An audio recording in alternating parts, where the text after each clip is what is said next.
If you're enjoying this video, smash that like button, subscribe, and hit the bell. Share it with your friends and let me know in the comments where you're watching from. Every like and subscribe helps the channel grow. My name is Douglas Miller, and I've been a park ranger at Redwood National Park for 15 years, but nothing in all those years prepared me for what happened on June 14th, 1958. That morning started like any other. I woke up at dawn in my cabin, made coffee and got ready for my patrol. My German Shepherd, Rex, was already waiting by the door, tail wagging. He loved our morning walks through the forest. The redwoods were beautiful that day. These trees were so tall that you had to crane your neck just to see their tops. Some of them were over 2,000 years old. They were here long before any of us were born. The morning sun barely made it through their branches, creating little pools of light on the forest floor. I'd always felt at peace among these giants. After coming back from Korea with nightmares that wouldn't go away, these woods saved me. The trees didn't ask questions. They didn't care about the things I'd seen in the war. They just stood there, strong and silent, like they had for centuries. But something felt different that morning. As Rex and I walked deeper into the old-growth section, I noticed the birds had stopped singing. Now, I've been in these woods long enough to know that silence is never good. Birds stop singing for a reason, usually because there's a predator around. The fog was thicker than usual too.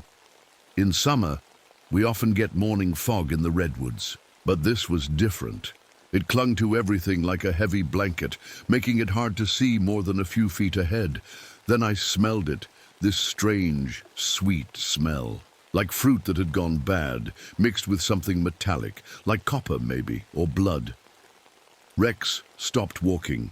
His ears went flat against his head, and he started to whine.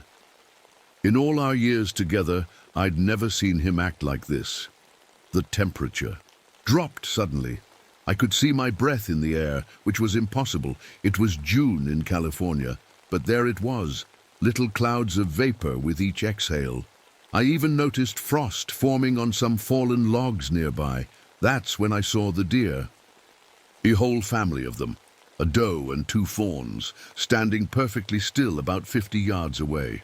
They weren't eating or moving, they were just staring, all 3 of them looking in the same direction, deeper into the woods. I followed their gaze but couldn't see anything through the fog. Then, without warning, all 3 deer bolted. They ran like something was chasing them, though I couldn't see or hear anything. The fog got even thicker after that. The sun should have been burning it off by now, but instead it seemed to be getting worse. I could barely see Rex beside me. I pulled out my compass to check our position. The needle was spinning in circles, which made no sense. I tapped it, shook it, but it kept spinning like we were standing at the North Pole. That's when I noticed the trees. Some of the older redwoods had marks carved into them. Not fresh marks. These looked old, maybe decades old. They were symbols I didn't recognize. The Park Service had always thought they were just vandalism from hikers, but looking at them now, they seemed different, like warnings. Rex growled, low and deep in his throat. He was staring into the fog, his whole body tense. "What is it, boy?" I asked, but I already knew something was very wrong. The silence was complete now. No birds, no wind, not even the usual creaking of tree branches. It was like the whole forest was holding its breath, and that smell was getting stronger, that sick, sweet odor that made my stomach turn. I decided we needed to head back. In my 15 years as a ranger, I'd learned to trust my instincts, and right now, every instinct was screaming at me to get out of there. But as I turned to go, I saw something that made my blood run cold. There, in the soft earth of the trail, were tracks. But these weren't from any animal I knew. They looked like deer tracks, but they were twice the size they should be. And the spacing was all wrong. Whatever made these tracks walked upright like a human. I knelt down to get a closer look. The tracks were fresh, maybe only minutes old, and they were heading in the same direction we'd been walking, into the deepest, part of the old-growth forest, the part other rangers called the dead zone because so few animals lived there, the part where 3 hikers had gone missing in the last 6 months. I stood up slowly, my hand instinctively moving to the pistol on my belt. Rex was still growling, his eyes fixed on something in the fog that I couldn't see. I knew I should turn back. I knew I should radio for help.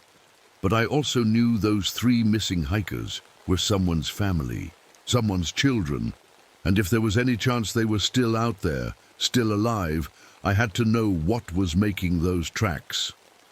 Taking a deep breath, I started walking again, following those impossible footprints deeper into the fog. I didn't know it then, but I was walking straight into a nightmare. The deeper I went into the forest, the more I thought about those missing hikers. Sarah Chen, 23, a college student who loved photography. Mike Torres, 35, an experienced hiker who knew these trails better than most. And Tommy Walsh, just 19 on his first solo camping trip. All 3 had vanished without a trace. I'd been part of every search party. We'd found nothing. No bodies, no camps, no sign of struggle. It was like the forest had just swallowed them. And whole. My supervisors said it was probably bears or mountain lions. Maybe they got lost and fell into a ravine, but I knew better. I'd been keeping my own notes, writing down all the strange things that didn't add up, like how all 3 went missing. In the same area, this exact part of the forest, like how their cameras were found, but all the film was blank. Like how other hikers reported hearing voices in the fog, calling for help. I reached into my jacket pocket and felt the small notebook I always carried. 3 years ago, after Mary died, I started writing everything. And down. It helped me focus, kept the bad memories from the war at bay. Mary. My hand went to the chain around my neck, feeling her wedding ring. The metal was cold against my fingers. "Keep walking, Douglas," I whispered to myself. Her voice seemed to echo in my head. "People need you." The truth was, I threw myself into this job after she died. Cancer took her so fast, 6 months from diagnosis to funeral. The forest became my refuge. Out here, I could pretend she was just back at our cabin, waiting for me to come home. Rex whined again, pulling me back to reality. He'd stopped walking completely now, planted firmly in the middle of the trail. "Come on, boy," I said, tugging gently on his collar. But Rex wouldn't budge. In our 12 years together, he'd faced down bears and mountain lions without flinching. Whatever was spooking him now was something different. I looked ahead through the fog and saw it, a backpack lying in the middle of the trail. My heart started beating faster.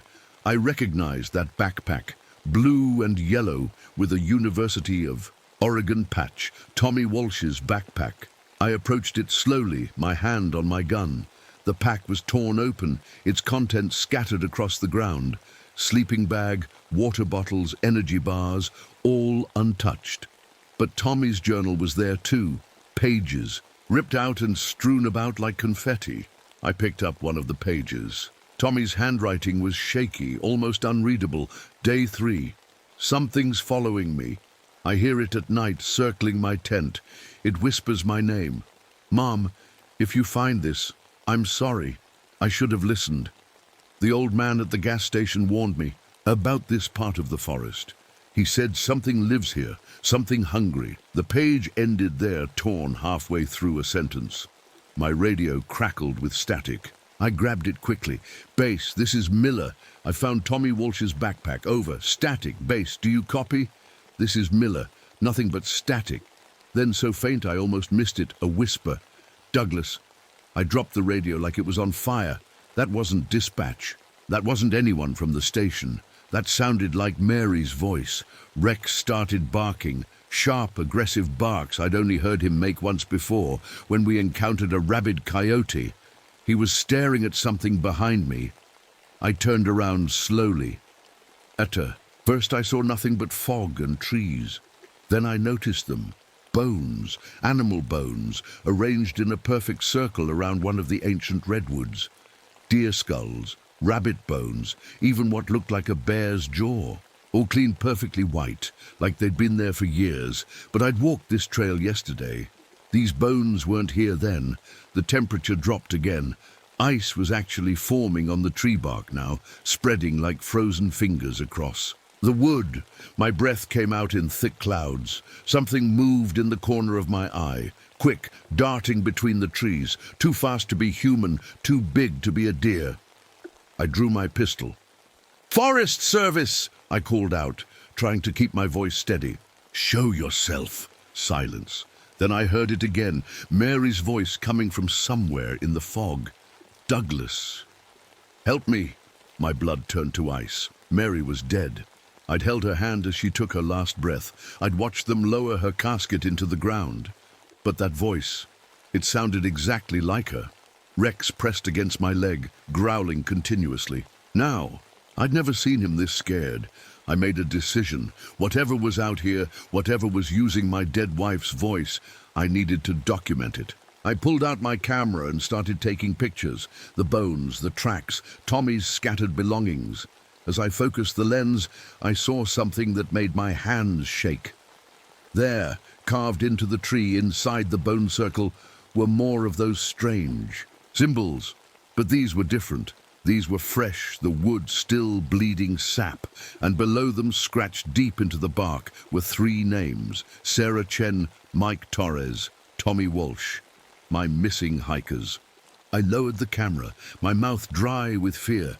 This wasn't random, this wasn't an accident. Something was hunting people in my forest, and now it knew I was here. The fog was so thick now, I could barely see my own feet. It wasn't natural. I'd never seen fog behave like this, even in my 15 years here. It moved like it was alive, creeping between the trees, swallowing everything in its path. Rex suddenly bolted. "Rex, no!" I shouted, but he was already gone, vanished into the white wall ahead. I had no choice. I couldn't leave him out here alone. I ran after him, following his barks, which sounded more and more distant with each step. The fog played tricks with sound. Rex's barking seemed to come from everywhere at once, left, right, behind me. I stopped, trying to get my bearings. My compass was still spinning uselessly. Then the barking stopped. "Rex!" I called out. "Rex, come!" Nothing. My heart was pounding. Now, Rex had been with me through everything. My divorce from my first wife, coming home from Korea, meeting Mary, losing her. He was more than a dog. He was family. I pushed forward through the fog and nearly tripped over something. Looking down, I saw Rex sitting perfectly still, staring at something ahead. "There you are, boy. Don't run off like..." The words died in my throat. We were standing at the edge of a small clearing I'd never seen before. In the center was the biggest redwood I'd ever encountered, easily 20 feet across. But it was what hung from its branches that made my blood freeze. A deer carcass, suspended 15 feet in the air. Not just hanging, it was spread out, each limb tied to a different branch like some kind of sick display. And it was completely drained of blood, not a drop on the ground beneath it. How could something lift a full-grown deer that high? Rex whimpered and pressed against my legs. That's when I heard it, whispering. Not in English, not in any language I recognized. It seemed to come from the fog itself, surrounding us from all directions. I raised my camera with shaking hands and took a picture. Evidence, I needed evidence that I wasn't going crazy. The whispers grew louder. Then clear as day, I heard my own name, Douglas Miller. But it wasn't Mary's voice this time, it was mine, my own voice calling to me from somewhere in the fog. "Who's there?" I shouted, drawing my pistol again. "This is the Forest Service. Identify yourself." The whispers stopped. Complete silence fell over the clearing. Then I saw it. Movement between the trees. Something impossibly tall and thin, slipping through the fog like a shadow. I aimed my pistol, but it was already gone. "Douglas Miller," my own voice called again, from a different direction. "Come find me, Douglas." Rex started growling again, deeper this time. The fur on his back stood straight up. The temperature dropped even more. Frost was forming on my beard now, ice crystals crunching under my boots. In the middle of summer, I noticed something else. Claw marks on the nearby trees, deep gouges in the bark, running in perfect parallel lines. They started about 15 feet up and ran down to the ground. What could reach that high? What had claws that big? My radio crackled again. This time I heard fragments of words. Emergency, all units. Missing ranger, Sector 7. Sector 7. That was my sector. They were talking about me. I'd been gone too long. But when I tried to respond, all that came out was static. Something crashed through the brush to my left. I spun around, gun raised, and saw nothing. Just swaying branches and more fog. Another crash, this time to my right. It was circling. Rex's growls turned to snarls. I'd never heard him sound so vicious. "Easy, boy," I said, though my own voice was shaking. "Easy." The fog parted for just a moment, and I finally saw it clearly. It stood between two massive redwoods, at least 9 feet tall. Its body was impossibly thin, like someone had stretched a human form until it was about to snap. Grey, mottled skin, stretched tight over visible bones. Long arms that hung down past its knees, ending in hands with claws like kitchen knives. But it was the head that would haunt my nightmares forever. It looked almost human, but wrong. Sunken eyes that glowed faintly in the fog, a mouth that opened too wide, full of teeth that didn't belong in anything that walked on two legs, and growing from its skull, a massive set of antlers like some grotesque crown. Our eyes met for one terrible second. Then it smiled at me, and when it spoke, it used Mary's voice. "I've been waiting for you, Douglas." The creature disappeared back into the fog before I could even scream. Rex went absolutely wild, barking and snarling at the spot where it had stood. I grabbed his collar, my hand shaking so bad I could barely hold on. "We need to go," I said, "now." But as I turned to run, I realized something terrifying. I had no idea which way led back to safety. The fog had completely surrounded us. Every direction looked the same, and somewhere in that white wall, that thing was watching, waiting. When my radio crackled again, it wasn't the dispatcher's voice that came through. It was the sound of someone chewing. I ran. I didn't care which direction anymore. I just ran, pulling Rex along with me, crashing through bushes and leaping over fallen logs. Behind us, I could hear branches snapping, something big moving through the trees. It wasn't running. It was walking. Slow, deliberate steps, like it knew I couldn't escape. "Douglas." Mary's voice drifted through the fog. "Why did you leave me?" I squeezed my eyes shut for a second, trying to block it out. This thing was in my head somehow, pulling out my worst memories, my deepest pain. "You're not her!" I shouted back. "Mary's dead!" Laughter echoed through the trees, not Mary's laugh, something else, something that sounded like breaking glass and grinding stones. Rex suddenly yanked free from my grip and took off into the fog. "Rex!" "No, come back." But he was gone, just like before. I stood there, panting, my heart hammering in my chest. The fog seemed to press in on all sides. And then I heard it, Rex barking frantically, then a high-pitched yelp of pain. Then silence. "Rex?" My voice cracked. "Rex!" Nothing. My hands were shaking as I gripped my pistol tighter. Rex had been with me for 12 years. He'd saved my life more than once. I couldn't leave him. I moved toward where I'd heard the barking, each step careful and quiet. The fog began to thin a little, and I found myself in another clearing. Rex was there. He was lying on his side, not moving. "No, no, no." I ran to him, dropped to my knees, but when I touched him, Rex scrambled to his feet perfectly fine. He looked at me with strange, glowing eyes that weren't his. Then he opened his mouth and spoke in Mary's voice. "Got you, Douglas." The real Rex walked behind me.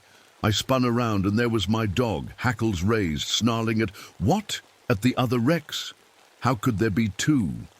The fake Rex began to change. Its fur melted away, its body stretched and twisted. In seconds, the creature stood before me again, antlers scraping against low-hanging branches. Your mind is so full of pain, it said, still using Mary's voice. So much guilt, so much hunger for what you've lost. What are you? I managed to ask. I am hunger, it replied. I am the empty belly that can never be filled. Your people call me Wendigo. The name sent chills down my spine. I'd heard stories from the local tribes, legends about a creature born from starvation and cannibalism. A monster that could never eat enough, always hunting, always hungry. The hikers, I said. What did you do to them? The Wendigo's face twisted into something like a smile. They fed me, but their bodies were not enough. I hunger for something more. I hunger for souls weighted with sorrow. Souls like yours. It took a step toward me. The temperature dropped so fast that ice formed on my eyelashes. You carry death inside you, Douglas Miller, from the war, from your wife. You reek of it. You will taste exquisite. I raised my pistol and fired. The bullet hit the creature in the chest. It didn't even flinch. Your weapons cannot hurt me, it said. Then it moved, faster than anything that size should be able to move. 1 second it was 20 feet away.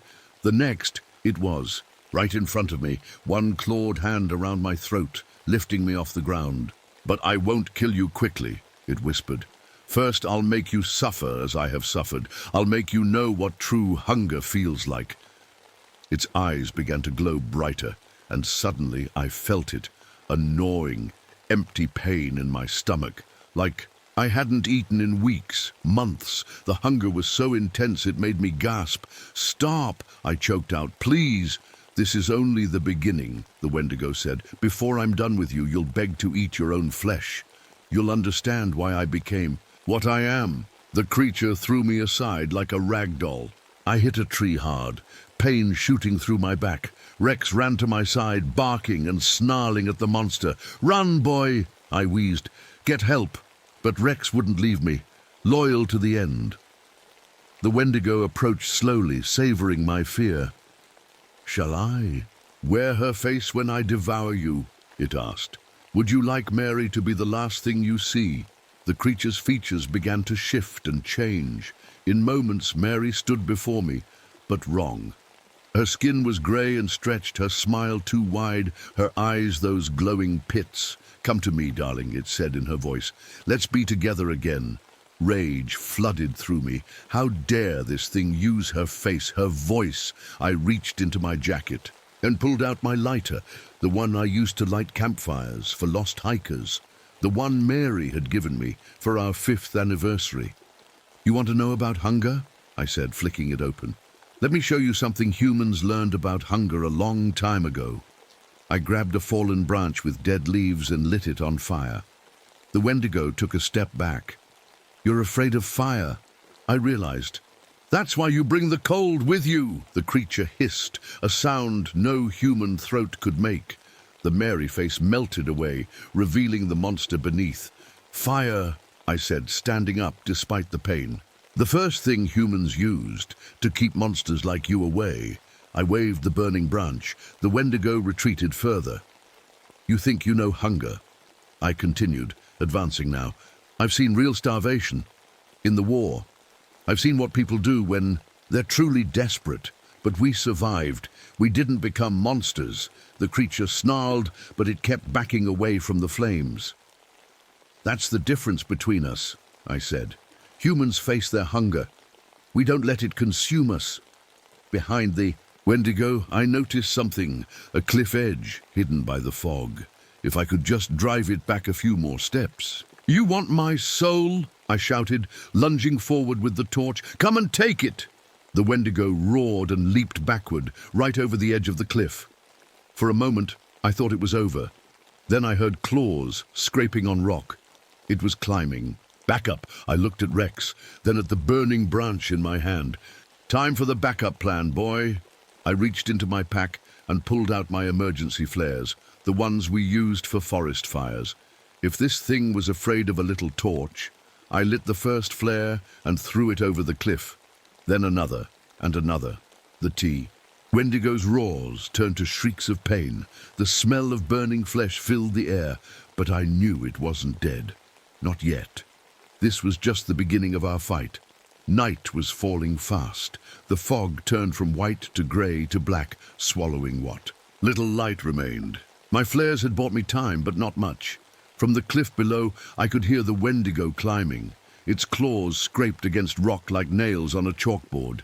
It was hurt, but not beaten. "We need shelter," I told Rex. "Somewhere we can defend." That's when I remembered. There was an old hollow redwood about a quarter-mile from here. Rangers called it the cathedral tree because it was big enough to stand in. If I could find it, the forest was pitch black now. I pulled out my flashlight, but the beam barely cut through the darkness. Behind us, the scraping sounds stopped. Silence. That was worse than the noise. "It's playing with us," I muttered. Rex growled in agreement, staying close to my side. We moved through the forest as quietly as we could. Every shadow looked like reaching claws. Every branch crack sounded like footsteps. Then I saw it. The cathedral. Tree, its hollow entrance just visible in my flashlight beam. We dove inside. The space was about 8 feet across, with thick bark walls. Not much, but better than being out in the open. I quickly gathered dry wood and kindling from inside the hollow. My hands shook as I built a small fire at the entrance. The wendigo had shown its weakness. Now I'd use it. Flames flickered to life just as the temperature plummeted. Frost formed on the inside of the tree. My breath came out in huge clouds. It was here. Douglas. Mary's voice drifted through the darkness. "I'm cold. So cold. Won't you help me?" I gritted my teeth and fed more wood to the fire. Not this time. Monster. The wendigo appeared at the edge of the firelight. It looked different now. Burned, angry. Parts of its grey skin were charred black. One of its antlers was broken. "You think fire will save you?" It snarled, dropping the merry voice. Its real voice was like wind through dead trees. "I have hunted these woods for 100 years. I have fed on dozens like you." "Then why are you afraid to come closer?" I challenged. The creature circled the tree, always staying just outside the fire's reach. Rex tracked its movement, growling continuously. "I know what you are," the wendigo continued. "You killed in your war.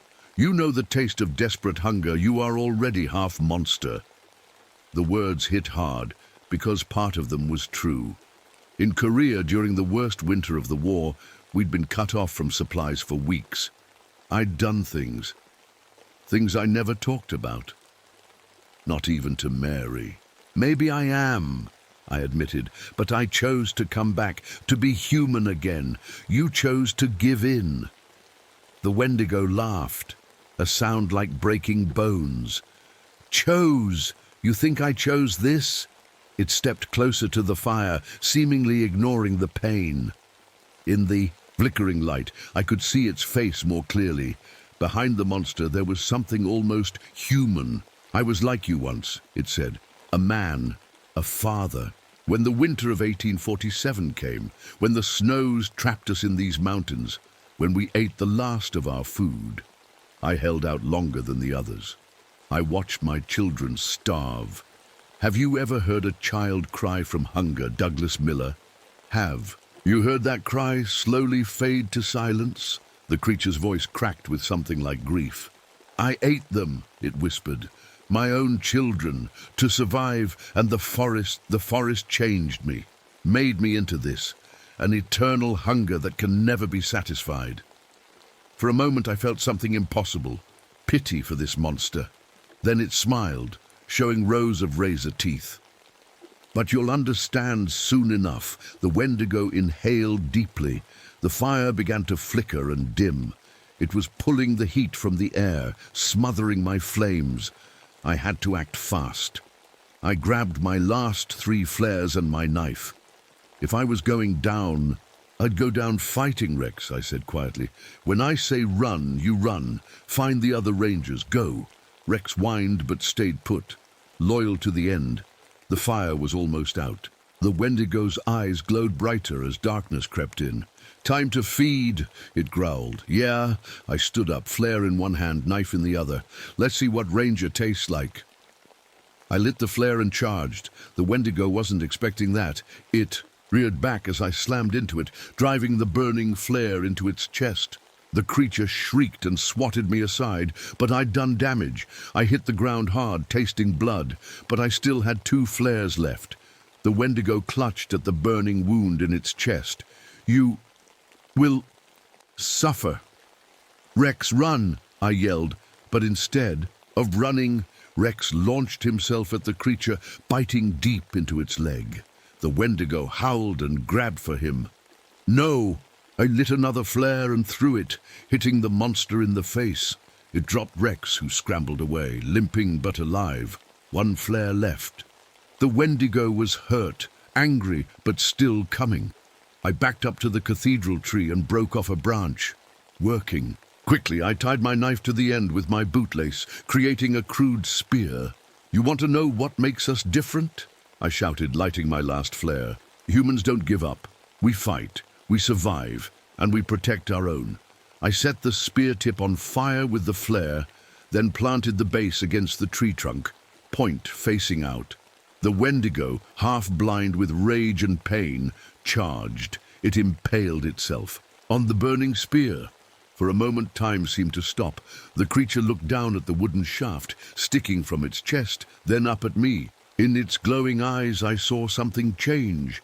The hunger faded, replaced by relief. "Thank you," it whispered, in a voice that sounded almost human. Then it fell backward, pulling the spear free. Black blood that smelled like rot poured from the wound. Where it touched the ground, the grass withered and died. The wendigo crawled toward the cliff edge, leaving a trail of dead earth behind it. At the precipice, it turned back to me one last time. "The hunger never ends," it said, "until someone ends it for you." It let itself fall backward into the ravine. I heard the impact far below, then nothing. I collapsed against the cathedral tree, exhausted and bleeding. Rex limped over and lay down beside me, resting his head on my leg. "Good boy," I managed to say. "Good boy." The fog began to lift. 4. The first time in hours, I could see stars through the canopy. The temperature was rising back to normal. Morning found us still there. A search party led by Ranger Tom Williams discovered us around 7 a.m. They'd been looking all night. "Jesus, Doug," Tom said when he saw me. "What happened to you?" I looked at the scorched earth, the black blood trail leading to the cliff. How could I explain? "Mountain lion," I said finally. "Big one, it went over the cliff." They never found a body at the bottom of the ravine, just a cave covered in ice that wouldn't melt even in summer. Inside the cave, they found remains. Tommy Walsh, Mike Torres, Sarah Chen, and others, some dating back over a century. The Park Service closed that section of forest permanently. "Unstable ground," the signs read. I never told anyone the whole truth. Who would believe me? But sometimes other rangers mention strange things, whispers in the fog, unseasonable cold, the feeling of being watched, and the hunger. God, the hunger. It never really left me after that night. Sometimes I wake up starving, no matter how much I've eaten. Sometimes I dream of that creature's face, shifting between monster and man. I retired in 1972 after a logging accident cost me 2 fingers to frostbite in the middle of July. The doctors couldn't explain it. I could. Rex lived to be 18, ancient for a German shepherd. He died in his sleep, curled up by my fireplace. I swear in his last moments I heard him growl one more time, like he was keeping something away even at the end. I'm writing this in 1995. I'm an old man now, living alone in a cabin in Oregon, far from those redwoods, far from that ravine. But on cold nights, when the fog rolls in, I still hear whispers, still feel that gnawing hunger that never quite goes away, and sometimes, just sometimes, I hear Mary's voice in the wind. "Come back to the forest, Douglas. Come back to me. I never do, I never will, because I know what waits in the mist, and I know that some hungers are better left unfed."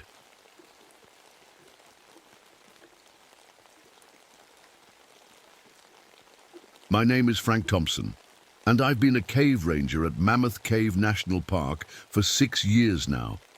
Most people think caves are just dark holes in the ground, but to me, they're like underground cathedrals. Mammoth Cave is special. It's the longest cave system in the world, with over 400 miles of passages that twist and turn like underground highways. I was doing my usual afternoon patrol on October 15th, 1963. The weather outside was getting cold, but down in the caves, it's always about 54 degrees. Nice and cool. I like the quiet down there. The only sounds were water dripping somewhere far away, and my own footsteps echoing off the limestone walls. I've always been good at understanding caves. After I became a professor teaching geology, I thought that was my calling. But then, well, life doesn't always go the way you plan. After we lost our daughter Sarah in a house fire 2 years ago, I couldn't stay in that life anymore. The caves became my escape. Down here, nothing changes, nothing burns. It's safe. My wife Margaret says I spend too much time underground. She's probably right. We barely talk anymore except to argue about my work hours. But the caves understand. Me, in a way, she doesn't anymore. That afternoon, I was checking one of the deeper sections, about 3 miles from the tourist areas. My flashlight beam swept across the familiar limestone walls as I walked. I'd been through this passage hundreds of times, but then I noticed something different. The light caught on some crystal formations I'd never seen before. They were growing out of the wall in strange, twisted shapes. I stepped closer to examine them. That's when I felt it. The air was getting warmer, not just a little warmer. It was like walking toward an open oven. In all my years studying caves, I knew temperature changes like this weren't normal. Caves are supposed to maintain steady temperatures. I made a note in my logbook. Section 7B, unusual thermal activity. 3:17 p.m. I kept going deeper. The passage started narrowing, which was normal for this area. But then my flashlight hit something that made me stop cold. There was another tunnel branching off, one that definitely wasn't on any of our maps. The edges of this new tunnel were strange. They were too perfect, like someone had carved them with laser precision. Natural caves don't form with edges that sharp. And the walls, they had this weird dark coating that seemed to absorb my flashlight beam. I knew I should go back and report this. That's what the safety manual said to do when you find unmapped passages. But something pulled me forward. Maybe it was scientific curiosity. Maybe it was the fact that I hadn't discovered anything new in months. Or maybe I just didn't want to go home to another silent dinner with Margaret. I marked the entrance with chalk, standard procedure, and stepped into the tunnel. The temperature jumped another 10 degrees. Sweat started beading on my forehead. I could feel my heart beating faster, but I told myself it was just excitement. This could be the biggest discovery in Mammoth Cave in years. About 50 feet in, I heard something that made my skin crawl. It was like scratching, but not like an animal scratching. This was deliberate, rhythmic, like someone dragging their fingernails down a chalkboard, except it was coming from inside the walls. I stopped and listened. The sound stopped too. When I started walking again, it started again. It was following me. "Hello?" I called out, feeling stupid. My voice echoed strangely in this tunnel, not like the normal cave echoes I was used to. It sounded dampened, like the walls were absorbing the sound. No answer. Just that scratching. I checked my watch. It had stopped at 3:17, exactly when. I'd made that note about the temperature. Great. These watches were supposed to be shockproof and water-resistant. I'd have to file a complaint with the equipment department. Then I saw them. Footprints in the soft cave floor. But they weren't human footprints. They had 5 toes, sure, but the toes were too long, too thin. And there were claw marks at the end of each toe, like something had been dragging its claws as it walked. The prints were fresh. Whatever made them had been here recently. Maybe was still here. I should have turned back. Any ranger with half a brain would have turned back. But I kept going, following those strange footprints deeper into the tunnel. The scratching sound was getting louder, and now there was something else. A low humming that seemed to come from the walls themselves. I pressed my hand against the limestone and jerked it back immediately. The wall was vibrating. That's when my flashlight flickered. Just for a second, but in that second of darkness, I could have sworn I saw something move, something pale and quick, scuttling along the ceiling. Steadied my flashlight and swept it upward. Nothing there, just bare rock. You're seeing things, Frank, I told myself. Too many hours underground. But I knew I wasn't seeing things. In 6 years of cave work, my eyes had never played tricks on me. There was something in here with me. Something that didn't want to be seen. The tunnel opened up into a small chamber. My flashlight beam caught something on the far wall, scratches in the rock. At first, they looked random, but as I got closer, I realized they formed patterns, almost like writing, but not in any alphabet I recognized. And below the scratches, arranged in a perfect circle on the chamber floor, were bones. Small animal bones. Bats, rats, maybe some cave crickets, all arranged with their skulls pointing outward, like some kind of ritual circle. I was so focused on the bones that I almost missed the whisper. It was so faint I thought I'd imagined it, but there it was again, coming from deeper in the cave system. It sounded like, no, that was impossible. It sounded like Sarah's voice. Daddy. My heart stopped. I knew it couldn't be her. Sarah was gone. Had been gone for 2 years, but that voice, Daddy, I'm scared, it's dark here. The voice was coming from another tunnel, barely visible in the shadows of the chamber. Every rational part of my brain screamed at me to leave, to get out of this cave and never come back. But that voice, it sounded so much like her. I took a step toward the tunnel, then another. My flashlight was shaking in my hand now, making the shadows dance on the walls. That's when I heard the scratching again, but this time it wasn't coming from the walls. It was coming from above me. I looked up. The ceiling was moving. Not the ceiling itself, but things on the ceiling. Dozens of them. Pale, elongated shapes with too many joints in their limbs. They were crawling across the rock like spiders, but they were the size of children, and their faces. God, their faces were almost human. But the eyes were huge, reflective, like cat's eyes in headlights. They had no noses, just 2 small holes, and their mouths. One of them opened its mouth and made a sound, a perfect imitation of Sarah's voice. Daddy. That's when I ran. I turned and bolted back the way I'd come, my flashlight beam bouncing crazily off the walls. Behind me, I could hear them dropping from the ceiling, their claws scratching against the rock as they gave chase. They were fast. Faster than anything that size should be. I burst out of the tunnel and into the main passage, not stopping to look back. I ran until my lungs burned, until I couldn't hear the scratching anymore. Only then did I stop, gasping for breath, my heart hammering against my ribs. When I finally made it back to the surface, I was shaking so badly I could barely write my report. But I had to document what I'd seen. Those creatures, that tunnel, the voice that sounded like Sarah. My supervisor read my report and immediately sent me to the infirmary. The doctor said I was dehydrated, possibly suffering from hypoxia. Lack of oxygen can cause hallucinations, he explained. Cave syndrome, some call it. Happens to rangers who spend too much time underground. They gave me a week off. Mandatory rest, they called it. But I know what I saw. And I know I have to go back, because if there's even the slightest chance that voice wasn't just those things imitating my daughter, if there's any chance at all that somehow something of Sarah is still down there in the dark, I have to know. The week off was torture. I couldn't sleep. Every time I closed my eyes, I saw those pale things crawling on the ceiling. I heard Sarah's voice echoing in the darkness. Margaret tried to talk to me, but what could I tell her?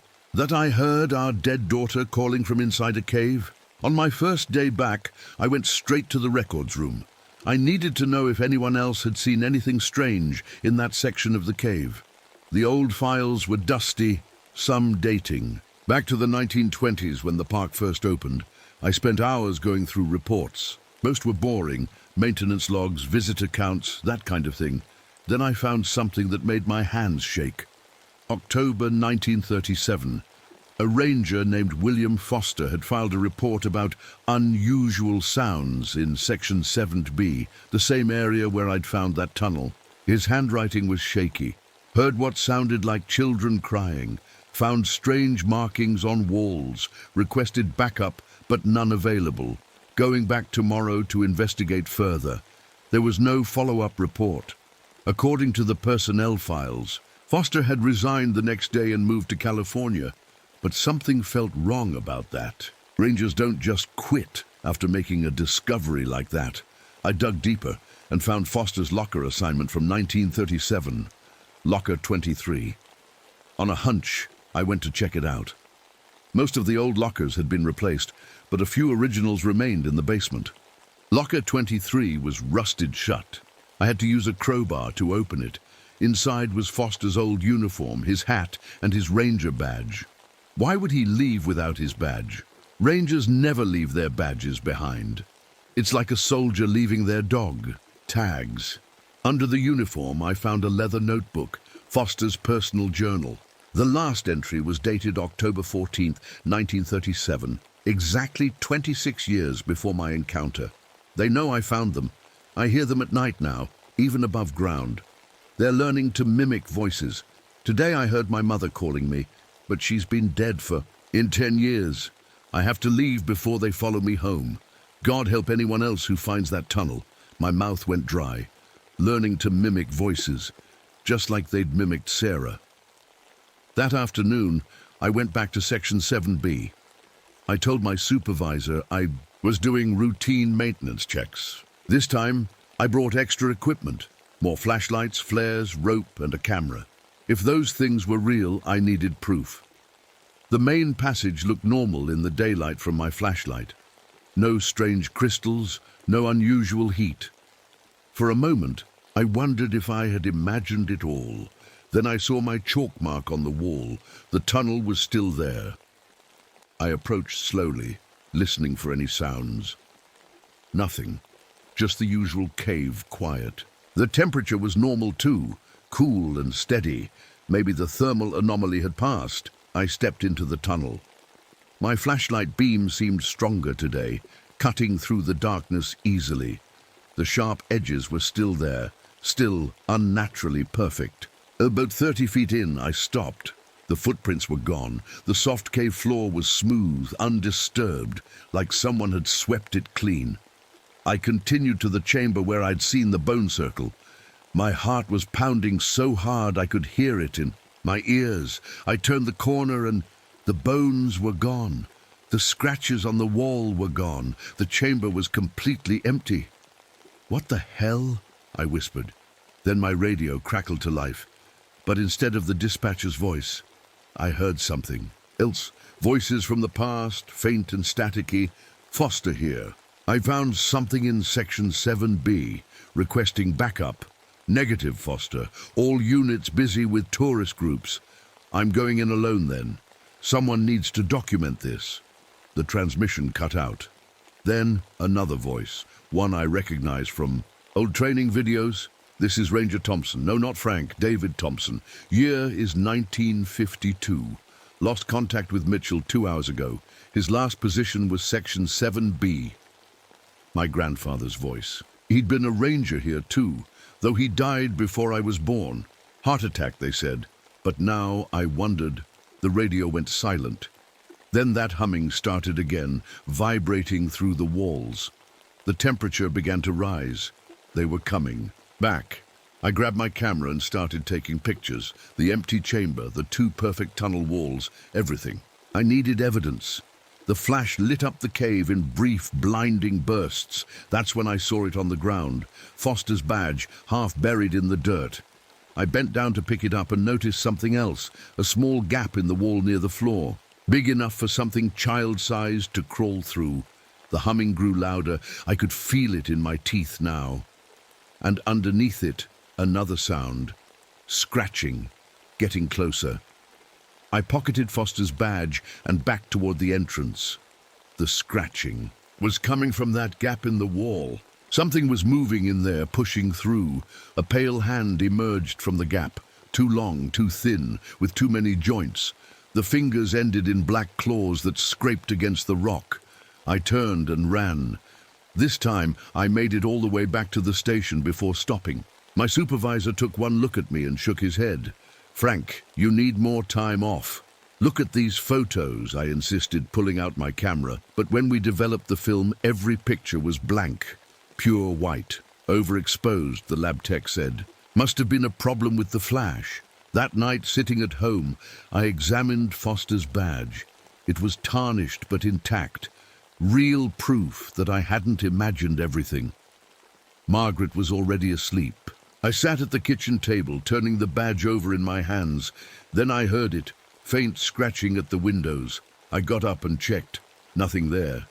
Just tree branches in the wind. But when I returned to the table, there was something written in the dust on the surface. 5 words, traced by an invisible finger. "We know where you live." I spent the rest of the night sitting in the living room with all the lights on, Foster's journal in my lap, trying to piece together the truth about Section 7B. Whatever was, down there had been there for at least 26 years, maybe longer, and now it knew who I was. In the morning, I found muddy handprints on the outside of our bedroom window.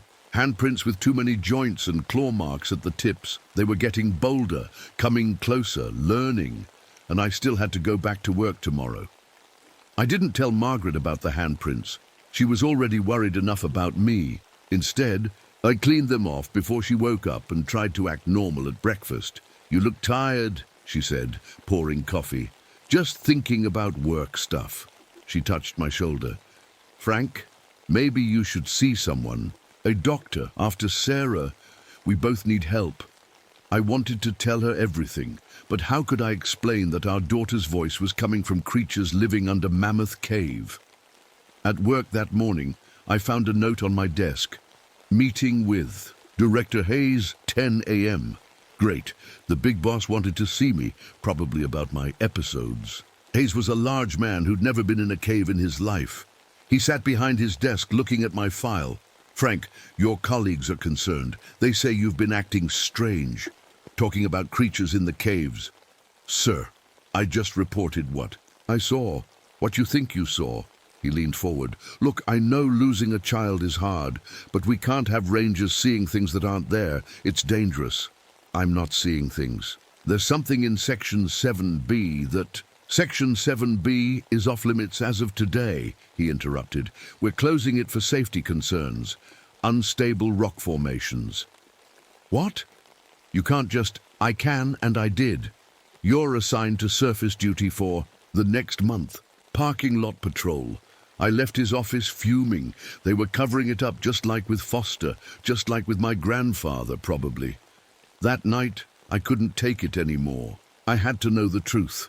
I waited until 2 a.m., then drove back to the park. I knew the security patterns, knew how to avoid the cameras. Being a senior ranger had its advantages. I entered through the service entrance, using my keys. The caves were different at night, quieter, darker. Even with my flashlight, the shadows seemed deeper. Section 7B was taped off with yellow danger signs. I ducked under them and made my way to the tunnel. This time I came prepared. I had climbing gear, extra lights, a tape recorder, and Foster's journal. The tunnel was waiting for me. But something was different. The air smelled wrong, like old meat and sulfur. I clicked on the tape recorder. October 22nd, 1963, 2:47 a.m., entering unexplored tunnel in Section 7B. The humming started as soon as I stepped inside. Soft at first, then louder. The walls began to warm up. My flashlight flickered but stayed on. I reached the chamber and froze. The bone circle was back, but this time it wasn't made of animal bones. They were human bones. Small ones. Children's bones. Oh, God, I whispered. The tape recorder kept running. In the center of the circle was a pit I hadn't seen before. About 6 feet wide, perfectly round. I approached carefully and shined my light down. The pit went deep, really deep. I couldn't see the bottom, but I could hear things moving down there. Wet, slithering sounds and voices, dozens of them, all whispering. I recognized some of the whispers. Foster's voice, my grandfather's voice, and then, "Daddy? Why did you leave me in the fire?" Sarah's voice, but wrong, distorted. "You're not my daughter," I said loudly. "My daughter is dead." The whispering stopped. Complete silence. Then, from right behind me, "Are you sure?" I spun around. One of them was standing in the chamber entrance, taller than the others, maybe 7 feet. Its pale skin was stretched tight over 2 long limbs. The face was more human than the others, but the eyes were black pits that seemed to pull in the light. "What are you?" I managed to ask. It tilted its head, studying me. When it spoke, it used multiple voices at once. Foster's, my grandfather's, Sarah's, and others I didn't recognize. "We are the first dwellers, here before your kind, learning, growing, taking." "Taking what?" It smiled, revealing rows of needle-sharp teeth, voices, memories, children, the bones in the circle. Oh God, the bones. "You took them, the missing children over the years?" "Took, learned, became." More of them were crawling out of the pit now, dozens, their pale bodies glistening in my flashlight beam. Some were small, child-sized, others were massive, barely fitting in the chamber. "You're all coming with me," I heard myself say. Then the leader did something that froze my blood. It changed. Its face shifted, melted, reformed, and suddenly I was looking at Sarah, perfect in every detail, my little girl, just as she was before the fire. "Daddy," she said in Sarah's exact voice, "I missed you so much. Why did you let me burn?" "Stop it," I screamed. "Stop it!" The other creatures began changing too, becoming the children whose bones lay in the circle. They surrounded me, reaching out with small hands. "Help us, mister." "Where's my mommy?" "It's dark down here." I backed away, but they kept coming. The tape recorder fell from my hand, still running. I had to get out, had to warn people. I pulled out a flare and struck it. Red light exploded in the chamber. The creatures shrieked, a sound like nails on glass, and cowered away. Their skin bubbled and smoked where the light touched it. The leader, still wearing Sarah's face, snarled at me. "You cannot stop us. We know the upper world now. We will take more, many more." I threw the flare at them and ran. Behind me, I could hear them recovering, starting to chase. But I had a head start. I made it to the main passage, but I could hear them coming. Fast. Too fast. My flashlight was dimming. The batteries were dying. That's when I remembered something from Foster's journal. They were learning to come above ground, learning to live in our world. I had to stop them here, had to seal the tunnel. I'd brought small explosive charges, standard equipment for clearing cave-ins. I'd never thought I'd use them like this. I set the charges at the tunnel entrance, my hands shaking. The creatures were getting closer. I could hear their claws on the rock, their mimicking voices. "Daddy, don't leave me again." "Frank, this is your supervisor. Stop what you're doing." "Son, this is Dad. Put down the explosives." I lit the fuse and ran. The explosion shook the entire cave system. Rock and dust filled the passage. When it cleared, the tunnel was gone, buried under tons of limestone. But as I stood there catching my breath, I heard something that made my heart sink. Scratching. From inside the walls all around me. They weren't just in that tunnel. They were everywhere.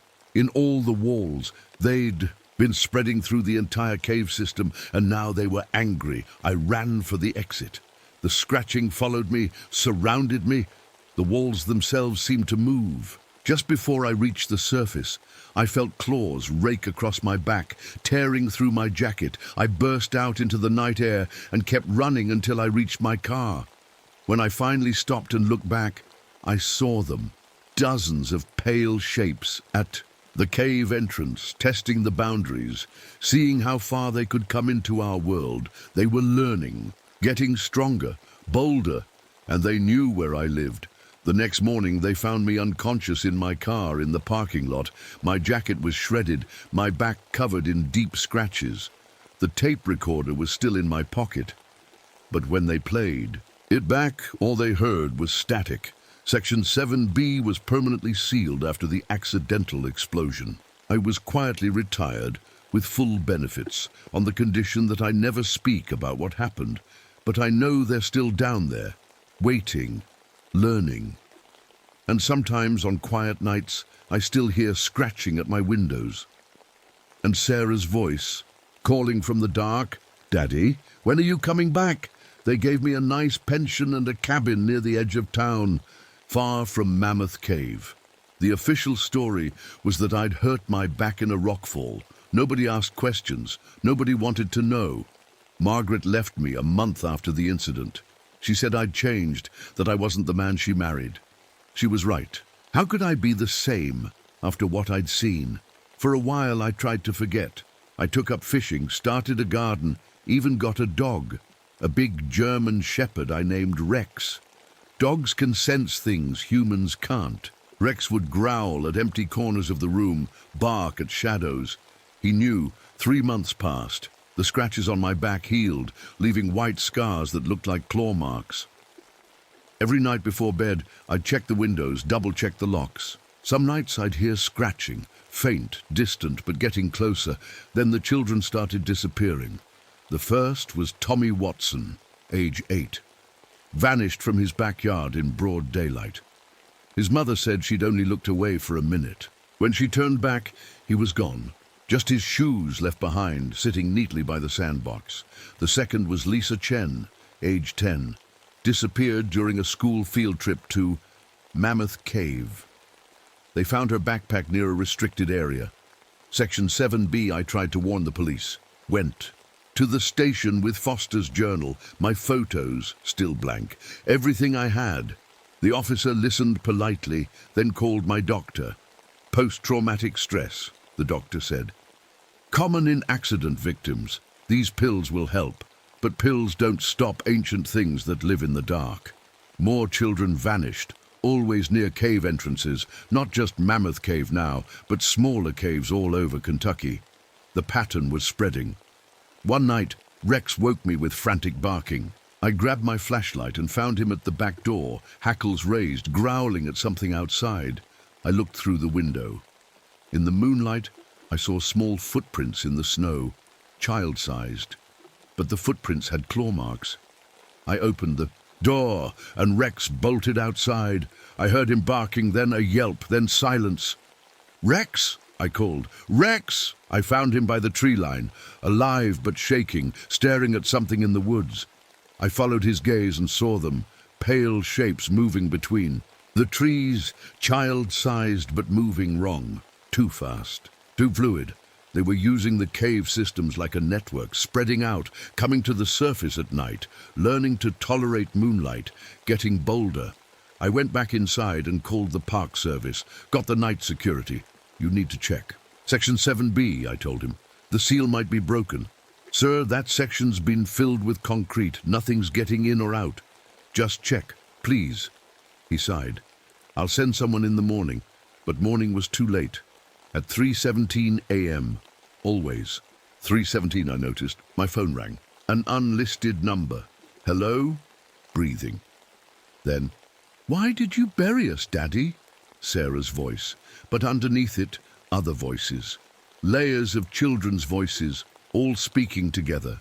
"You're not Sarah," I said. "We are all Sarah now. We are all the children. Come back to the dark, Daddy. Come home." The line went dead. I didn't sleep the rest of the night. At dawn, I drove to Mammoth Cave. I had to see for myself. The parking lot was full of police cars. Rangers were evacuating tourists. I found Hayes, the director, looking pale and shaken. "What happened?" He glared at me. "You know damn well what happened. The concrete seal is gone. Not broken, gone, like it was never there. The children, 7 more missing, all from the tour group that went down this morning. He grabbed my arm. What did you wake up down there, Frank? I didn't. Wake them up. They were always awake, always waiting. That night, the scratching at my windows turned to tapping, rhythmic, patient. When I looked outside, I saw them, not hiding anymore, standing in my yard, dozens of them, all with children's faces, all with black, empty eyes. Come out, Daddy, they called in unison. Come play with us. Rex cowered under the bed. Smart dog. I called 911. By the time the police arrived, they were gone. Just footprints in the snow. The officer looked at the prints and went pale. Jesus, what kind of animal? Not an animal, I said. He didn't write that in his report. The disappearances continued. The government got involved. Men in suits came. To town, asked questions, took measurements. They put up a new fence around Mammoth Cave. Guards, floodlights. It didn't matter. The things had learned to use all the caves, all the hidden passages. Kentucky is limestone country. The whole state is hollow underneath. And they were in all of it. 1 year after I found that tunnel, on October 15th, 1964, they came for me. I woke to Rex's growling. The bedroom window was open. I knew I'd locked it. Something was standing by my bed. In the darkness, I could just make out the shape. Child-sized. It leaned closer. Daddy. Sarah's voice. Perfect. Exactly as I remembered it. I'm cold. Can I sleep with you and Mommy? For one horrible moment, in the darkness, I almost reached for her. Almost pulled back the covers to let my little girl climb into bed like she used to. Then Rex barked and the spell broke. The thing smiled. Too wide. Too many teeth. Soon, Daddy. Soon you'll come home to the dark. We all go home to the dark eventually. It crawled, backwards, on all fours, to the window, and disappeared. Moved the next day. Left Kentucky entirely. Went to Arizona, desert country, no caves, lots of sunlight, but sometimes, on quiet nights, I still hear scratching in the walls. Still hear children's voices calling from the darkness, and I know they're spreading. Using. The cave systems like highways under America, learning, growing, taking more children to add to their collection. If you ever explore a cave and find a tunnel with edges too perfect to be natural, turn back. If you hear children's voices in the dark, run. And if someone you lost long ago calls to you from the shadows, remember the dead don't speak. But the things that take their voices do, they're still down there. In every cave, in every dark place, waiting, learning, and they're getting better at pretending to be us. Rex died last month. Old age, the vet said, but I know better. He stopped eating after he started growling at the heating vents, started barking at the pipes in the walls. They found us again. They always do, because they have all the time in the world. And they're very patient. Tomorrow, I'm boarding up the vents, sealing the pipes. It won't stop them, I know that now. But it might slow them down. And if you're reading this, remember, check your windows, lock your doors, and never, ever follow a loved one's voice into the dark. Because once they learn your voice, they never forget it. And they'll use it to call others home. I lived in Arizona for 5 years. 5 years of thinking I was safe. 5 years of pretending those things couldn't reach me in the desert. I was wrong. The first sign came in the summer of 1969. The local news reported strange sounds coming from the old copper mines outside Phoenix. Miners from the 1800s had dug deep into the earth, following veins of copper. Most of those shafts were sealed now. Dangerous, the authorities said. But I knew better. Sealed mines are just caves with doors. Then came the story about the Mitchell family. They lived near one of those old mines. Their 7-year-old daughter, Rebecca, went missing during a birthday party. 12 kids in the backyard, parents everywhere, and somehow Rebecca just vanished. They found her shoes by an old ventilation shaft, the kind that connects to the mine tunnels below. I knew I had to get involved. These parents, these police, they didn't understand what they were dealing with. I did. I went to the Mitchell house the next day. Mrs. Mitchell answered the door, her eyes red from crying. "I'm sorry to bother you." I said.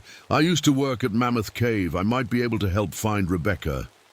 She let me in. Her husband was sitting at the kitchen table, staring at photos of Rebecca.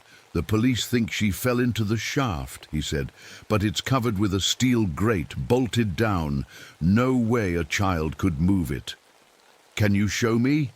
We walked to the backyard. The ventilation shaft was about 4 feet wide, covered with a heavy steel grate. The bolts were still in place, but I knelt down and examined them. The bolts had been loosened from below, then carefully screwed back in. Just enough to hold the grate in place, but loose enough that something could push it aside from underneath. Then replace it. They were getting smarter. "Mr. Mitchell," I said quietly, "has Rebecca been having bad dreams lately? Maybe hearing voices at night?" He stared at me. "How did you know? For weeks now. She kept saying other kids were calling her from inside the walls. We thought it was just nightmares after her friend Katie went missing last month." Katie. Another child. The pattern was starting again. That night I sat in my motel room with a map of Arizona spread on the bed. I marked every old mine, every cave system, every place where tunnels went deep into the earth. Then I marked where children had gone missing in the last year. The marks formed a pattern, a network. They were using the old mining tunnels like subway systems, moving underground, coming up through forgotten shafts and sealed entrances. I picked up my phone and called the only person who might believe me, Dr. Elizabeth Warren, a geologist who'd studied the Mammoth Cave incident. The government had brought her in as a consultant. "Frank," she answered, "I haven't heard from you since—" "They're in Arizona, Elizabeth, using the old mines." Silence. Then, "How many children?" "7 that I know of. Maybe more. I'll be on the next flight." Elizabeth arrived the next morning. She hadn't changed much, still wore her hair in a tight bun, still had that sharp, scientific look in her eyes. But now there was something else there too. Fear. We drove to the Mitchell house. The parents had gone to the police station for more questioning, so we had the place to ourselves. "Show me the shaft," Elizabeth said. I led her to the backyard. She examined the grate with instruments I didn't recognize, some kind of sensors that beeped and flashed. "Interesting," she murmured. "There are trace elements here that shouldn't exist in Arizona. Minerals found only in deep cave systems in Kentucky. They brought their environment with them? No. They are their environment. These creatures, whatever they are, they change the very rock around them. They're terraforming, Frank, making our world more like theirs." We removed the grate. Elizabeth lowered a probe on a long cable down the shaft. The device sent back temperature readings, atmospheric data, even sound.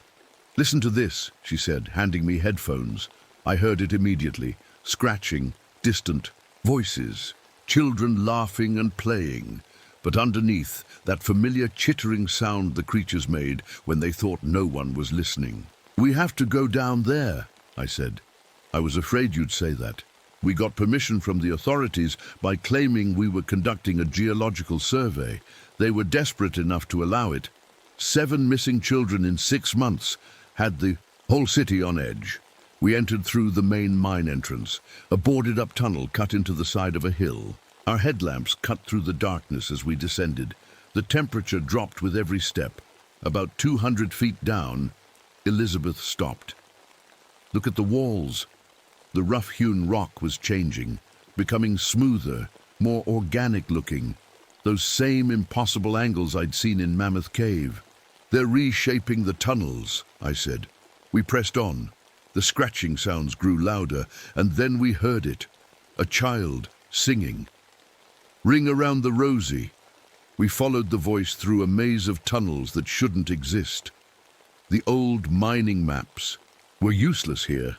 This was their territory now. Finally, we emerged into a large chamber. Our lights revealed dozens of alcoves carved into the walls.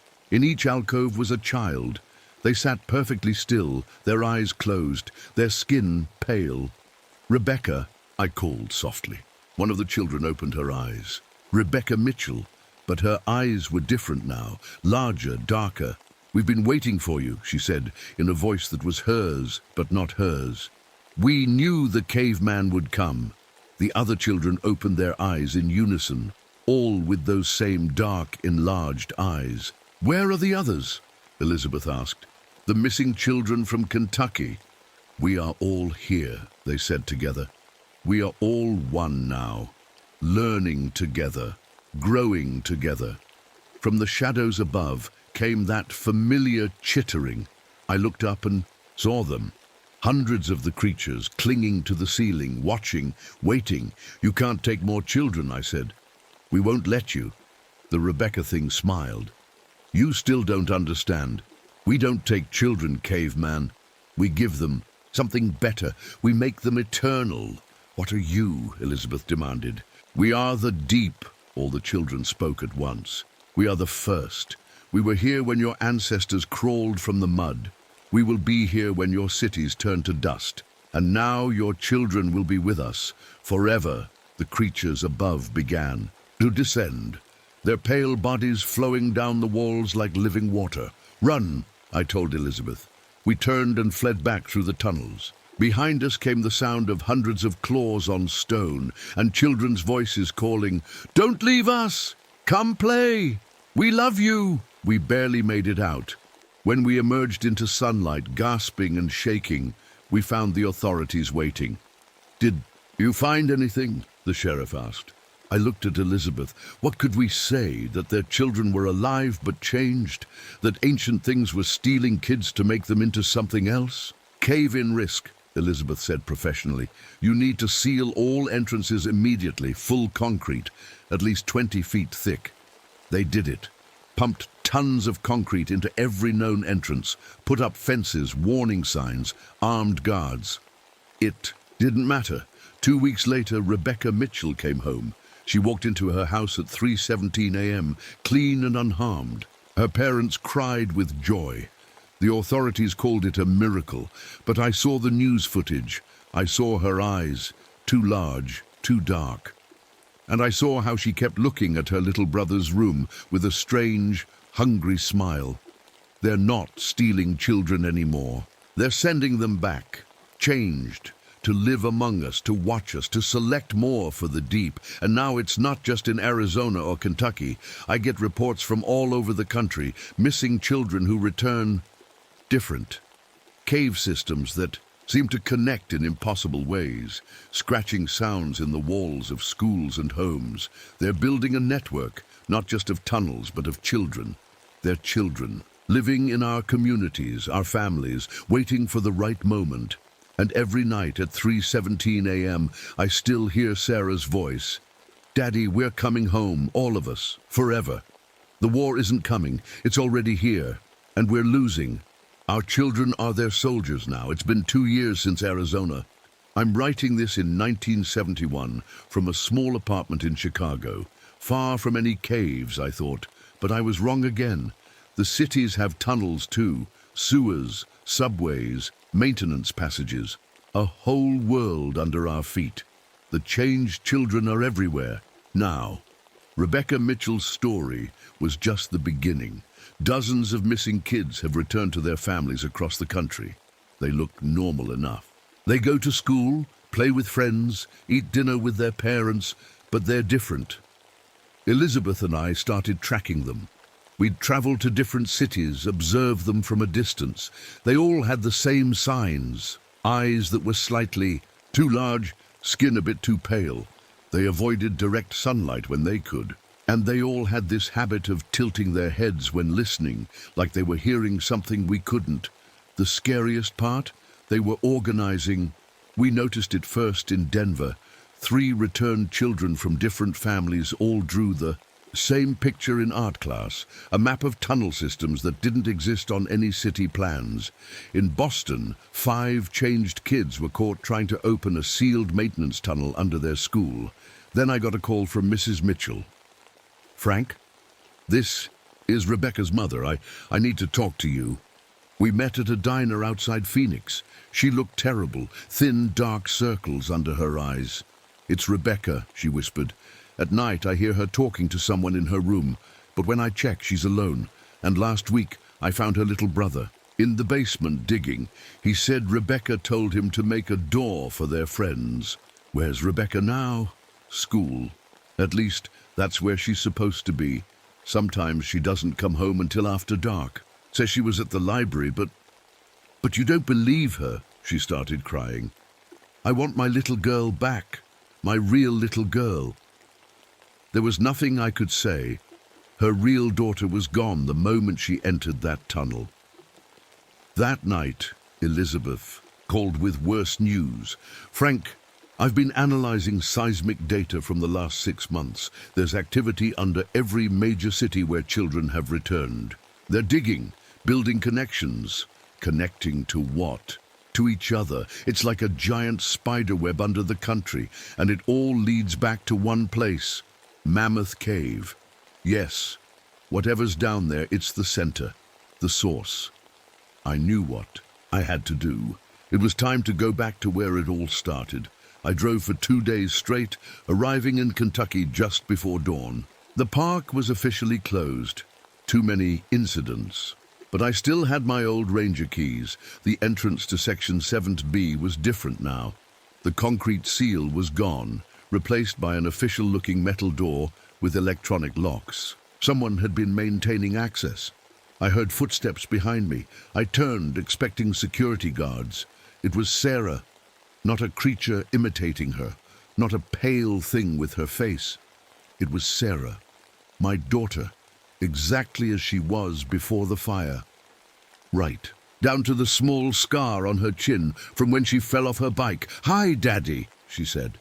My heart stopped. Every rational part of my brain screamed that this was impossible. But my heart... "Sarah?" My voice cracked. She smiled, that same sweet smile that used to greet me when I came home from work. "I missed you so much.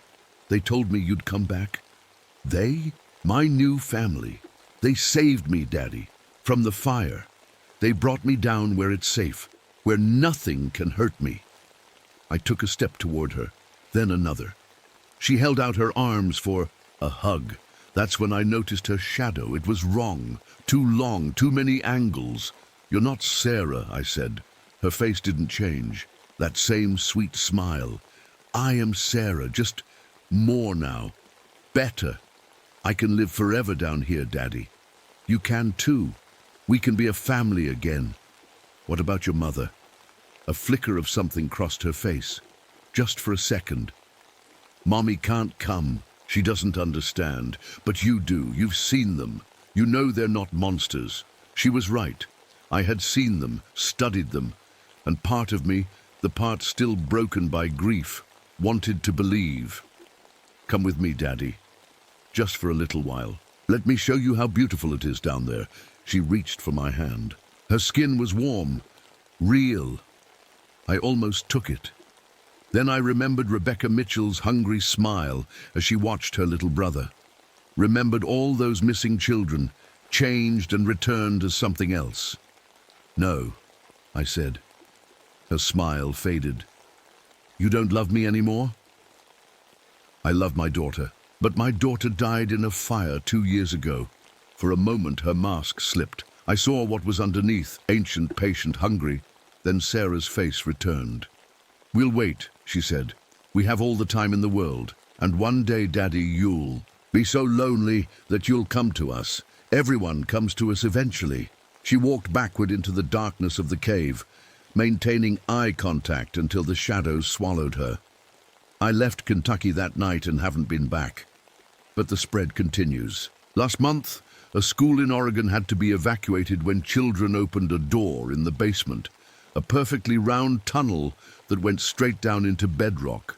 In Florida, an entire kindergarten class disappeared during recess, only to return. 3 days later, with enlarged eyes and cave mud on their clothes. The authorities are starting to notice. There are secret meetings, classified reports. But what can they do? You can't arrest evolution. You can't stop something that's been waiting. Underground since before humans learned to make fire. Elizabeth went missing last week. Her apartment was empty, but her computer was still on. The last thing she'd typed was, "They're not invading, they're inheriting." I think I understand now. We've always been afraid of what might come from the stars, but the real threat was always beneath us, patient, learning, using our own children as bridges between their world and ours. Last night I got a letter. No return address. Inside was a photo, my wedding photo. But Sarah was standing between Margaret and me, smiling. She wasn't in the original, written on the back. Family reunion soon. 3:17 a.m. Don't be late. They're coming for me, all of them.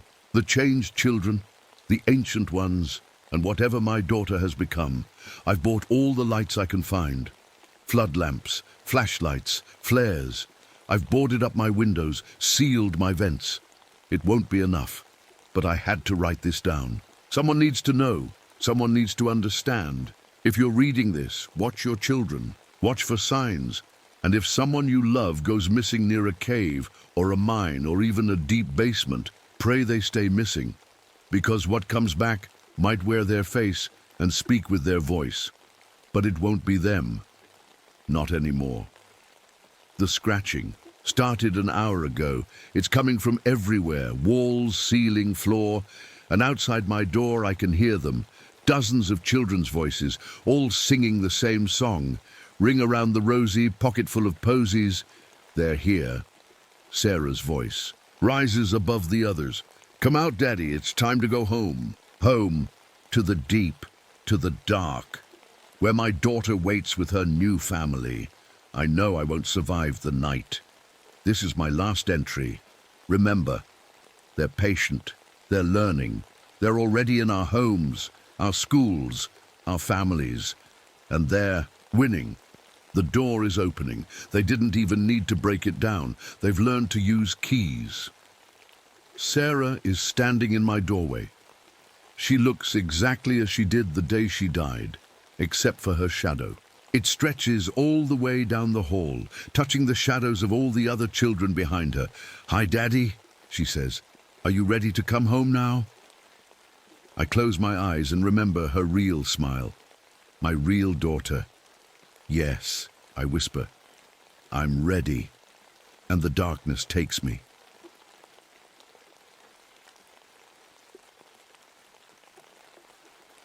My name is Marcus Washington, and I've been a park ranger in the Everglades for 15 years. But nothing in all those years prepared me for what happened that October night in 1995. The Everglades is a strange place, even on normal days. Miles and miles of sawgrass stretch out like a golden ocean, broken up by little islands of trees we call hammocks. When the sun starts to set, the whole place turns copper-colored, like someone spilled liquid fire across the water. I was out in my airboat that evening, doing what I did most days, checking on alligator nests and making notes for the park service. The airboat's fan was loud, but I could still hear the regular evening sounds. Frogs croaking, insects buzzing, birds calling to each other as they settled in for the night. It was like nature's own orchestra, and after all these years, I knew the music by heart. Then it all stopped, just like someone had flipped a switch, every single sound cut off. No frogs, no insects, not even the whisper of wind through the sawgrass. The silence was so complete, so wrong, that it made the hair on the back of my neck stand up. I cut the airboat engine and drifted, listening. In 15 years, I'd never heard the Everglades go quiet like this. Even the water seemed to hold its breath. That's when I saw the moon rising. Now, I've seen plenty of full moons out here, but this one was different. It looked too big, too bright, like it was hanging closer to Earth than it should. It painted sharp black shadows across the water and turned the sawgrass silver. As I sat there in my drifting boat, I noticed something else strange. The water had these ripples, perfect circles spreading out, like someone had dropped stones. But there was nothing dropping, no wind, no animals. Just these circles appearing on the dead calm water. I'd been documenting alligator nests all week, and the gators had been acting weird too.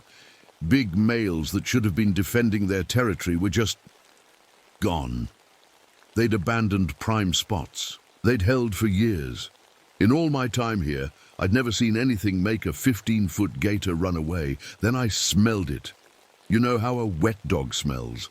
It was like that, but mixed with something else. Something that made my stomach turn and my instincts scream danger. It was a wild smell, a predator smell. But not like any predator I knew in these swamps. The water around my boat was lower than it should have been. We'd had plenty of rain lately, but in some spots the water had dropped so much you could see the old cypress stumps that usually stayed hidden, like something had been drinking, or maybe the water was just trying to get away from whatever was coming. That's when I heard them, howls, echoing across the wetlands. They started far away, then got taken up by other voices, closer and closer. Now, there haven't been wolves in Florida for longer than anyone can remember. But these howls, they were almost like wolves. Almost. But there was something wrong with them. Something that sounded... I don't know how else to say this, but they sounded like they had words in them.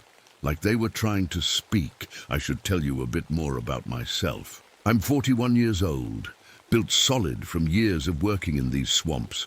Before I became a ranger, I was a wildlife biologist. Had a good career going too, until I published some research that nobody wanted to believe. They said I was crazy, that I was seeing things that weren't there. Maybe that's why I ended up out here, away from the universities and their closed minds. Around my neck, I wear an old shark tooth on a leather cord. My Seminole grandmother gave it to me when I was just a kid. She used to tell me stories about things in the swamp, things that could change their shape, things that walked like men but weren't men at all. I used to think they were just stories to keep kids from wandering off. Now I'm not so sure. My partner Sarah died 3 years ago from some rare disease the doctors couldn't figure out. After that, I started taking the night shifts, the solo patrols. Being alone out here didn't bother me. In fact, it helped. The swamp doesn't judge, it just is. But lately, I'd been having these dreams. Dreams where something was hunting me through the sawgrass. Something that ran on 2 legs but moved like a wolf. I'd wake up sweating, heart pounding, the taste of fear in my mouth. Over the past month, I'd been finding dead animals, not killed by gators or panthers. I know what those kills looked like. These were different, surgical, precise, like something had taken exactly what it wanted and left the rest. Missing organs, clean cuts, no mess.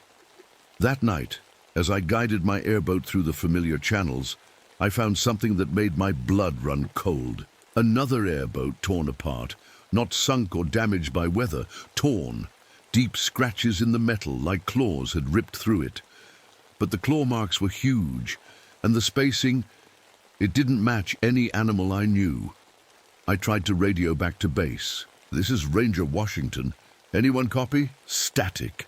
Then between the white noise I heard breathing, deep, heavy breathing, and a low growl that got louder when I spoke. Who is this? I asked, though my gut already knew this wasn't a who. It was a what. The radio went dead. I pushed on, following my usual patrol route. That's when I saw the tracks on a muddy bank. They were huge, bigger than my hand with fingers spread. Like a dog's paw, but wrong. The toes were longer, more like fingers. And the stride. Whatever made these tracks walked upright. When I got back to my supply cache on one of the hammocks, I found my sealed containers had been opened. Nothing was missing, but everything had been touched, examined, sniffed. My spare batteries were lined up in a neat row. My food packets were stacked by type. Something with intelligence had been through my things. The temperature started dropping, which was weird for October in Florida. Mist rose from the water, but it moved against the wind, creeping through the sawgrass like it had a mind of its own. On another island, I found bones, dozens of them, arranged in patterns, circles within. Circles, stars made of ribs and femurs. It looked like territory marking, but also like art, like something was saying, "This is our place, we are here."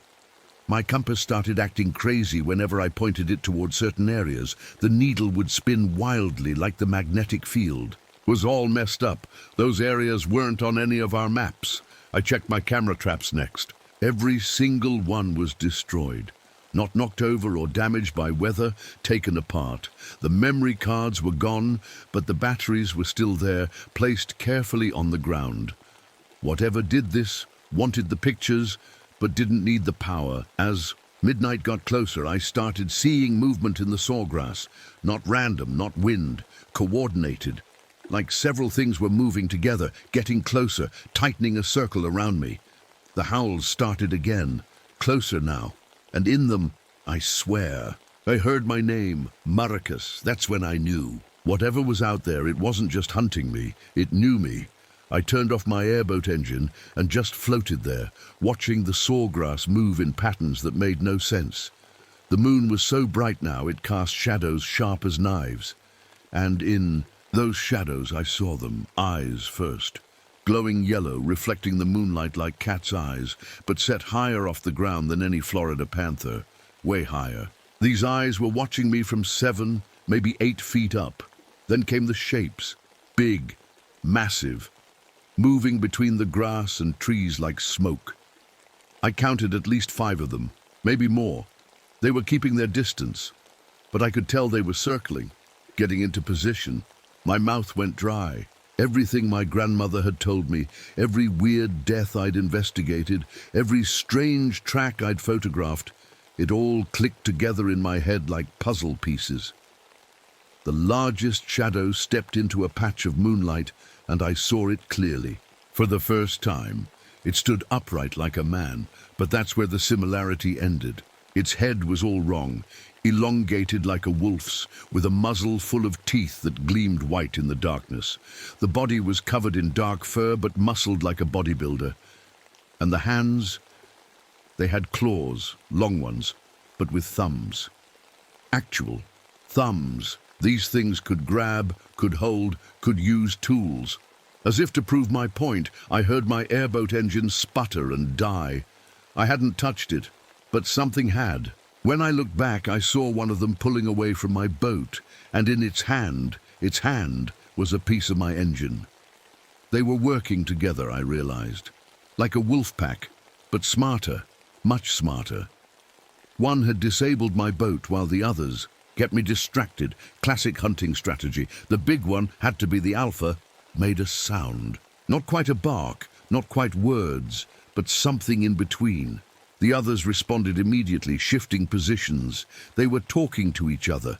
I grabbed my camera, thinking maybe I could get proof this time. The flash went off, and the creatures reacted instantly, but not with fear. They turned away, shielded their eyes, then melted back into the shadows with practiced ease, like they'd dealt with cameras before. That's when I noticed the markings. In the moonlight, I could see patterns in their fur. Not natural markings. These were made, painted or dyed into their coats. Symbols, purposeful designs that meant something. The alpha moved closer, staying just at the edge of the light. It lifted its head and let out a howl that made my bones vibrate. The others joined in, their voices weaving together into something that sounded almost like music, almost like language. My radio crackled to life. Static at first, then voices, human voices, crying for help, but I recognized them. Park rangers I knew, people I worked with, except they were all back at the station, safe. These things were mimicking human voices, playing them back to me like recordings. Marcus, help me, Marcus. It was Sarah's voice, my dead partner. They were using my memories against me. I realized then what they were doing. They weren't just hunting me. They were studying me, testing me, learning what made me react, what made me afraid. The big one gestured toward a specific island. The others closed in slightly, not threatening exactly, but making it clear I had one direction to go.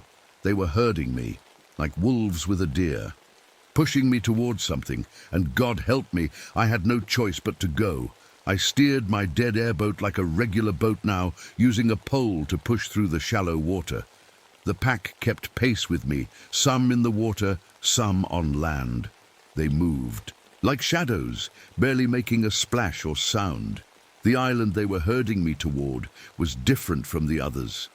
Older, The trees were massive, their roots twisted into strange shapes. In the center was a clearing I'd never seen before, though I'd patrolled this area hundreds of times. That's when I understood. They hadn't just been watching me tonight. They'd been watching me for weeks, maybe months, learning my routes, waiting for the right moon. As I pulled my boat onto the muddy bank, they closed in, not attacking but cutting off any escape. The Alpha stepped into the clearing, and in the bright moonlight, I got my first real look at it. It was magnificent and terrifying all at once. Over 7 feet tall, walking perfectly upright, its eyes showed intelligence, real, thinking intelligence. This wasn't some rabid animal. This was something that could plan, could think, could remember. The others spread out around the clearing. Each took a specific spot, like they'd done this before. Some kind of ritual, a ceremony. The Alpha approached me slowly. Every instinct screamed at me to run, but there was nowhere to go. It stopped about 10 feet away and did something that shocked me to my core. It pointed, first at me, then at my shark tooth necklace, then at markings carved into the ancient trees, the same symbols that were in its fur. My grandmother's words came flooding back. Some things are older than the tribes, older than people. They were. Here first, we learned to share the land. The Alpha made more sounds, that half bark, half speech thing. But now I was starting to hear patterns in it. Repeated sounds, like words. It was trying to communicate. I did the only thing I could think of. I held up my hands, palms out. The universal sign for, I mean no harm. The creature tilted its head, studying me. Then it did something that sent chills down my spine. It mimicked my gesture perfectly. Hands up, palms out. These things could learn, could copy, could understand. The Alpha barked, spoke again, and one of the others came forward carrying something, my missing camera trap. They knew exactly what it was, what it did. The Alpha took it and with deliberate movements crushed it in one massive hand. The message was clear. No pictures, no proof, no evidence. But then the Alpha did something else. It drew in the dirt with one long claw. Simple shapes at first. Circles, lines, then more complex symbols. Some looked like the ones on the trees, on their fur. It was teaching me, or testing me, or both. I knelt down, my heart hammering, and drew back. I copied one of its symbols, then added a question mark. The universal sign for what does this mean? The pack stirred. Low growls rippled through them. Had I made a mistake, offended them somehow? The Alpha studied my drawing for a long moment, then it added to it. Lines connecting to my symbol, creating a more complex pattern. It pointed to itself, then to the others, then to the trees around us, territory. It was showing me their territory. For the next hour, though it felt like forever, we drew in the dirt. The Alpha showed me boundaries, paths, sacred places. It showed me where I could go and where I couldn't, where they hunted, where they lived. They weren't mindless beasts. They were an intelligent species, living hidden in the deepest parts of the Everglades. And they were letting me know, we've been here all along. We'll be here after you're gone. Respect our space and we'll respect yours. But then something changed. The wind shifted, bringing a new scent. The pack went rigid, alert. The Alphas, heads snapped up, nostrils flaring. They smelled something, something that scared them. That's when I heard it. Helicopter blades in the distance, getting closer. The Park Service was looking for me. The Alpha's eyes locked with mine, and in that moment, I saw something I never expected to see in those yellow depths. Fear. Not of me, but of what was coming.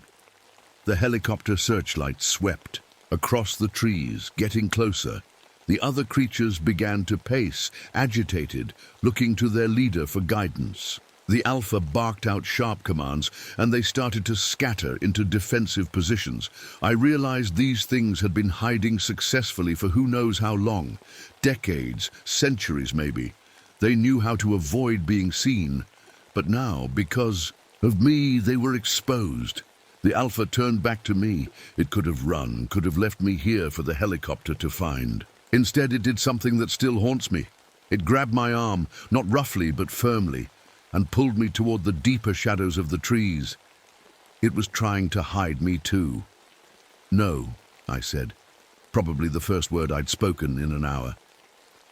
"They'll keep searching if they don't find me." The creature studied my face. Those intelligent eyes seemed to understand. It released my arm and stepped back. The searchlight was getting closer. In minutes, it would sweep over this clearing. These creatures would be exposed. Everything would change. The Alpha looked at me one more time. Then it raised one massive hand and pointed at my chest, right at my grandmother's shark tooth. It made a gesture, a circle like the ones we'd been drawing. Then it touched its own chest. I understood. We were connected now, part of the same circle. The Alpha barked one final command. The pack melted into the swamp with incredible speed, vanishing, like they'd never existed. But the Alpha stayed just a moment longer. It reached out with one clawed hand. I thought it might attack, might decide I was too much of a threat after all.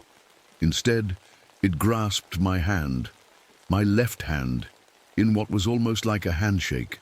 Then, its jaws flashed forward. The pain was instant and brutal. 2 of my fingers were gone, bitten clean off. I screamed, couldn't help it, and fell to my knees, clutching my maimed hand. When I looked up through tears of pain, the Alpha was already disappearing into the shadows. But I heard its voice, one last time. "Remember."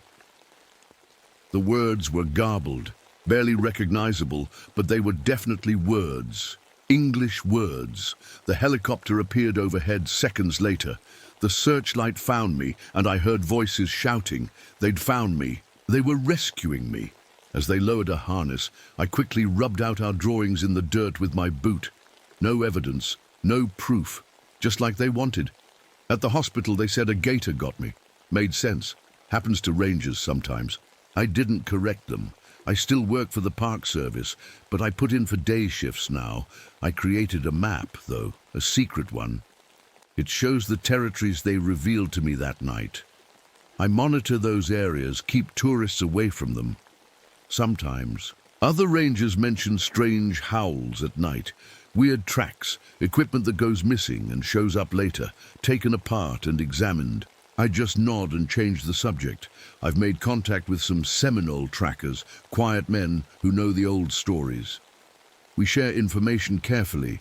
They weren't surprised when I told them what happened. They just nodded and said, "The first. People are still here, always have been. My left hand only has 3 fingers now.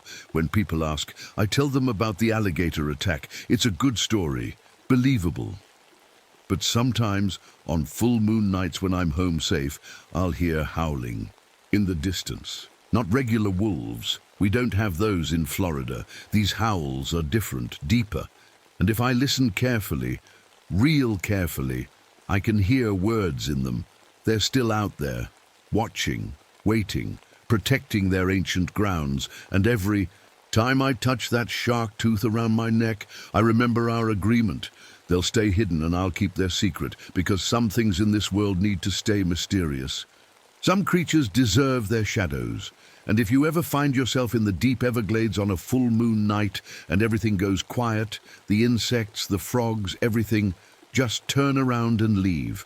Don't investigate.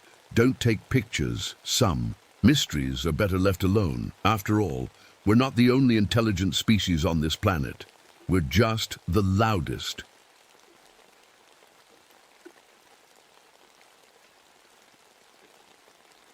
My name is Amanda Wolfson, and I've been a park ranger at Devil's Tower for 6 years now. Most people know this place from that old Alien movie, but trust me, the reality is far stranger than anything Hollywood could dream up. That morning in late September, I was doing my usual rounds, checking the trails after a heavy storm the night before. The sun was just coming up, painting the tower gold and orange against the sky. It's always beautiful at sunrise. But something felt different that day. The air had this weird electric feeling like right before lightning strikes, even though the sky was completely clear. I noticed it first when I walked past the prairie dog town near the base of the tower. Usually those little guys are all over the place, chattering and popping in and out of their holes. But that morning, dead silence. Every single burrow was empty. In 6 years, I'd never seen that happen before. As I got closer to the tower, my dad's old turquoise necklace started feeling warm against my skin. I always wear it. It's the only thing I have left of him since he disappeared near here when I was 12. The warmth wasn't painful, just noticeable, like the stone was trying to tell me something. The ground felt weird under my boots, too. Every few steps, I'd feel these little vibrations, like someone was running heavy machinery deep underground. But there's nothing like that around here. Devil's Tower is solid rock, formed by ancient volcanoes. At least, that's what we tell the tourists. When I reached the north face of the tower, I stopped dead in my tracks. The rock face had these perfect circles carved into it. Dozens of them, each about the size of a dinner plate. They definitely weren't there yesterday. I've climbed every inch of this tower, and I know every crack and bump by heart. I pulled out my notebook to document what I was seeing. But when I tried to write, my pencil started moving on its own. Instead of words, it drew these spiraling patterns that made my eyes hurt to look at. I dropped the pencil like it was on fire. Get it together, Amanda, I told myself. But deep down, I knew this wasn't just stress or lack of sleep. See, I'm not just any park ranger. My mum was Lakota, and she grew up hearing stories about this place from her grandmother. Stories that the Park Service doesn't put in their brochures. Stories about tall beings that lived inside the rock, about times when the tower would wake up and strange things would happen. I used to think they were just legends. Even with my anthropology degree, I tried to look at everything scientifically. But standing there that morning, feeling the ground pulse beneath my feet and watching birds fly in perfect circles around the tower's peak, I couldn't ignore what my ancestors had been trying to tell us all along. The tower wasn't just a rock formation, it was something else entirely. And after 25 years of silence, it was waking up again. My radio crackled with static, then went dead. My compass started spinning like crazy when I pointed it at the tower. Even my digital watch was showing the wrong time, jumping forward and backward randomly. I should have reported it all to my supervisor right away. That's what the protocol said. But I knew what would happen. They'd smile and nod, maybe send someone out to take a look, then file it away as unusual but natural geological activity, just like they did with every other report I'd made about strange things happening here. But this was different. This felt personal, like the tower was, trying to tell me something specific, something about my father. As the sun climbed higher, I noticed something else. From certain angles, the tower looked wrong, like its proportions had shifted slightly overnight. It was subtle. Most people wouldn't even notice. But I'd spent years staring at this rock, and I knew something had changed. That's when I made my decision. I wasn't going to file another report that would get buried in some filing cabinet. I was going to figure this out myself. Little did I know that this decision would lead me to discover the truth about my father's disappearance and uncover a secret that had been hidden inside Devil's Tower for thousands of years. But I'm getting ahead of myself. First, I need to tell you about what I found in those perfect circular holes and why I'll never look at solid rock the same way again. The next few days, I kept my discoveries to myself. Every morning before the tourists arrived, I'd head out to document more strange things. And let me tell you, there was plenty to document. Those circular holes I found, they went deep, really deep. I dropped a pebble into one and never heard it hit bottom. When I shined my flashlight down there, the beam just disappeared into darkness. The weird part was, these holes went in at angles that didn't make sense. Some went sideways into the rock, others curved upward. That's not how erosion works. That's not how anything works. On Wednesday, I found something that made my blood run cold. Near the base of the tower, there were fresh petroglyphs, ancient rock carvings, that I swear weren't there before. They showed tall, thin figures with long arms and legs climbing out of cracks in the earth. The rain must have washed away some dirt to reveal them, but they looked new, like someone had carved them recently. My dad's necklace got warmer whenever I was near these carvings. Sometimes it got so hot I had to take it off. I started wondering if he'd seen the same things before he disappeared. Maybe that's why he never came back from his hike that day. The wildlife was acting stranger by the day. Birds flew in those perfect circles until they dropped from exhaustion. Deer would stand completely still for hours, just staring at the tower. Even the insects had gone quiet. No crickets at night, no bees during the day. Just this heavy, waiting silence. Thursday afternoon, I was checking the restricted climbing area when my radio picked up voices, but not the usual ranger chatter. These were fragments of conversations in languages I didn't recognize. Some sounded ancient, like they were coming from very far away, or very long ago. That's when I remembered something my grandmother used to say.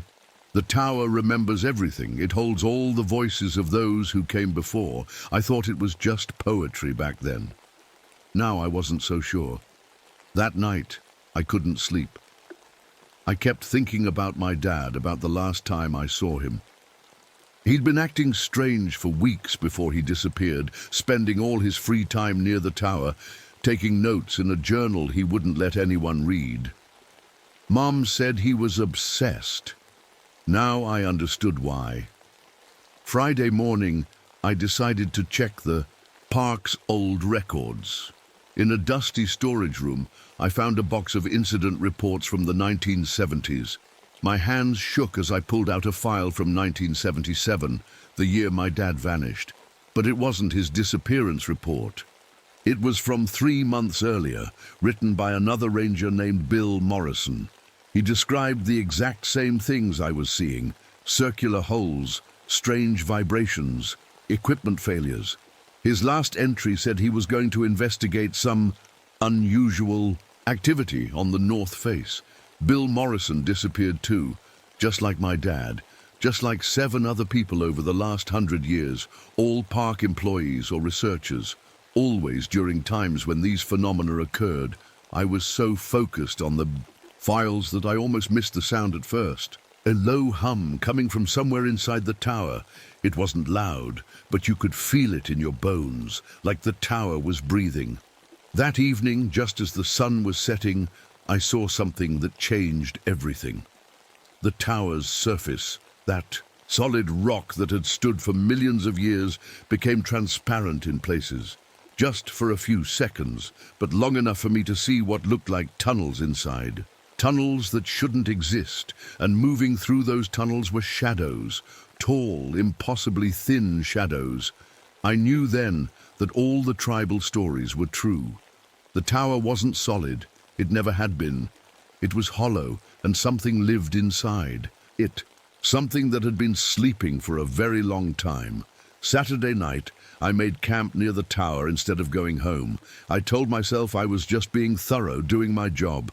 But really, I needed to know. I needed to understand what happened. To my dad, as darkness fell, the humming grew louder. The ground vibrated more strongly. And then, just after midnight, I saw them for the first time. The skinwalkers. They emerged from the rock itself, their bodies shifting and changing like smoke made solid. They were studying our world, collecting samples, watching and learning. And they knew I was there. They knew I was watching them. But here's the thing that terrified me most. When one of them turned to look directly at me, I recognized something in its movements. Something familiar, something that reminded me of my father. I froze when that thing looked at me. Its face wasn't really a face, more like a blank surface that kept shifting, trying to form features. But the way it tilted its head, the way its shoulders moved, I'd seen my dad make those exact same movements 1,000 times. My heart was pounding so hard, I thought it might burst out of my chest. But I forced myself to stay still, to keep watching.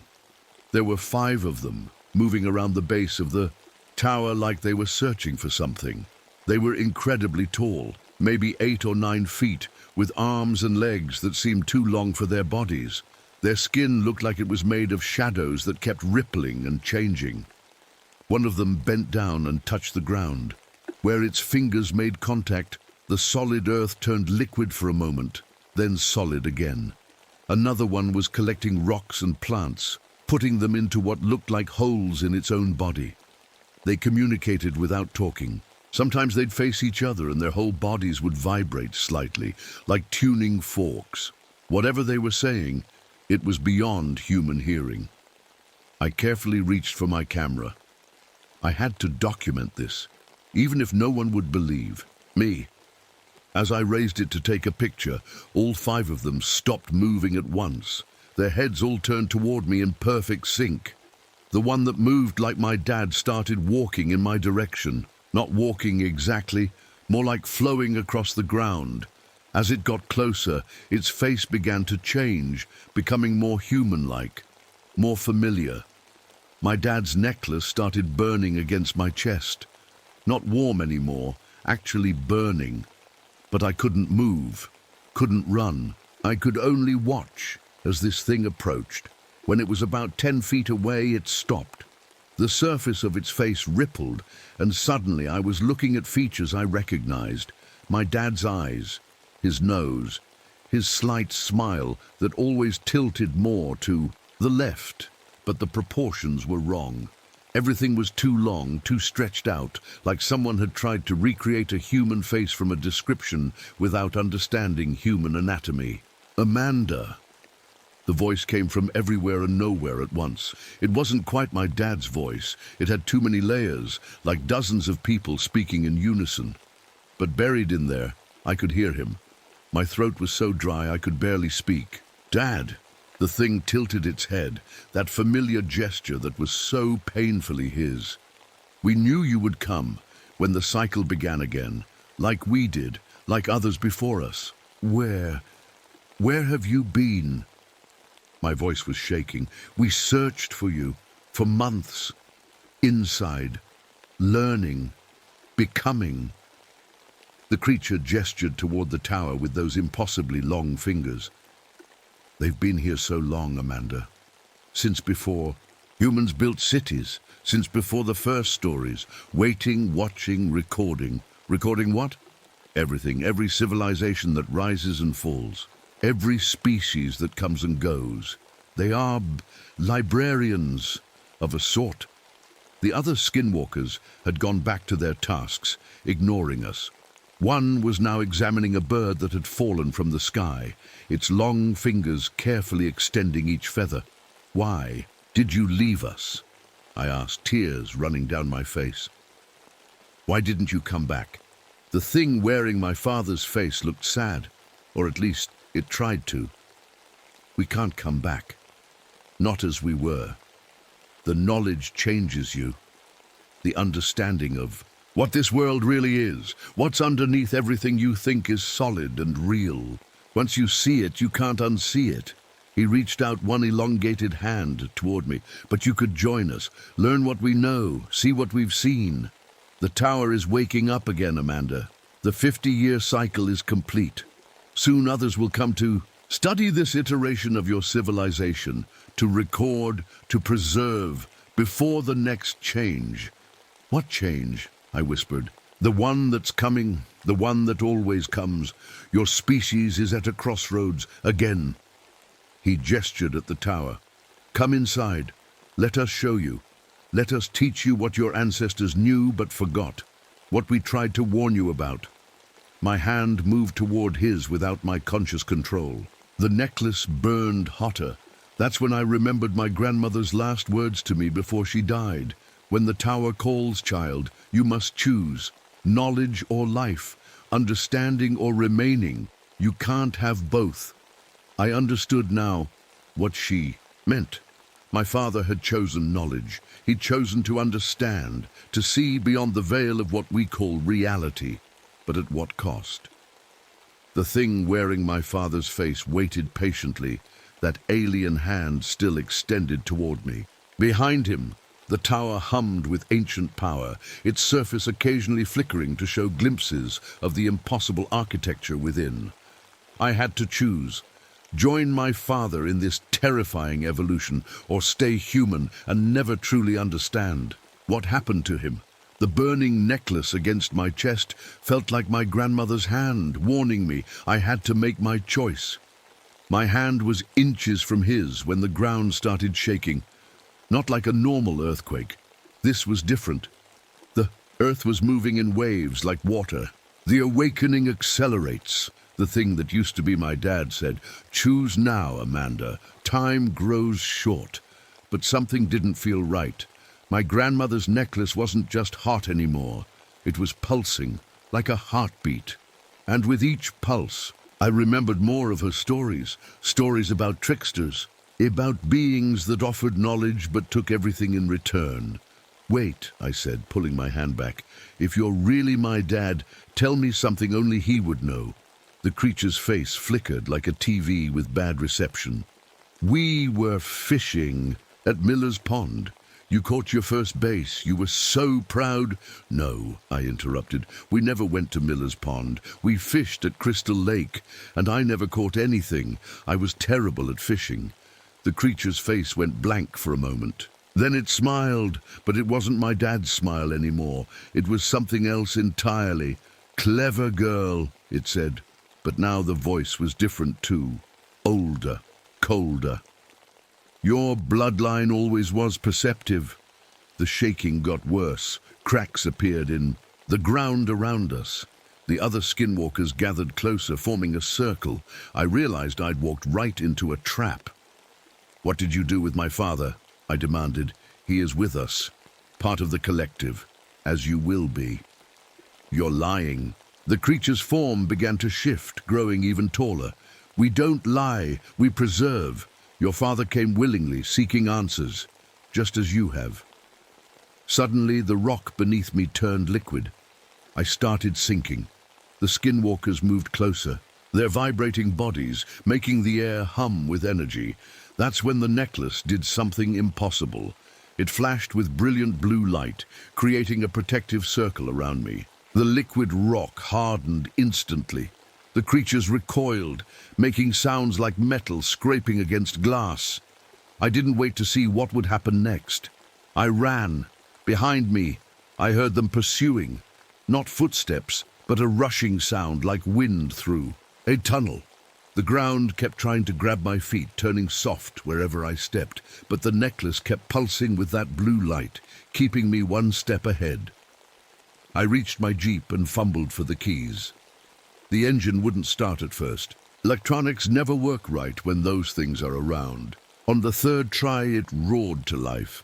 In my rearview mirror, I saw them standing at the edge of the parking area. They couldn't, or wouldn't, cross onto the asphalt. The one wearing my father's face raised a hand, and I heard its voice in my head. "The cycle continues. We will wait." I drove straight to the main ranger station and burst through the door. "We need to evacuate the park," I told my supervisor. "There's going to be a major geological event."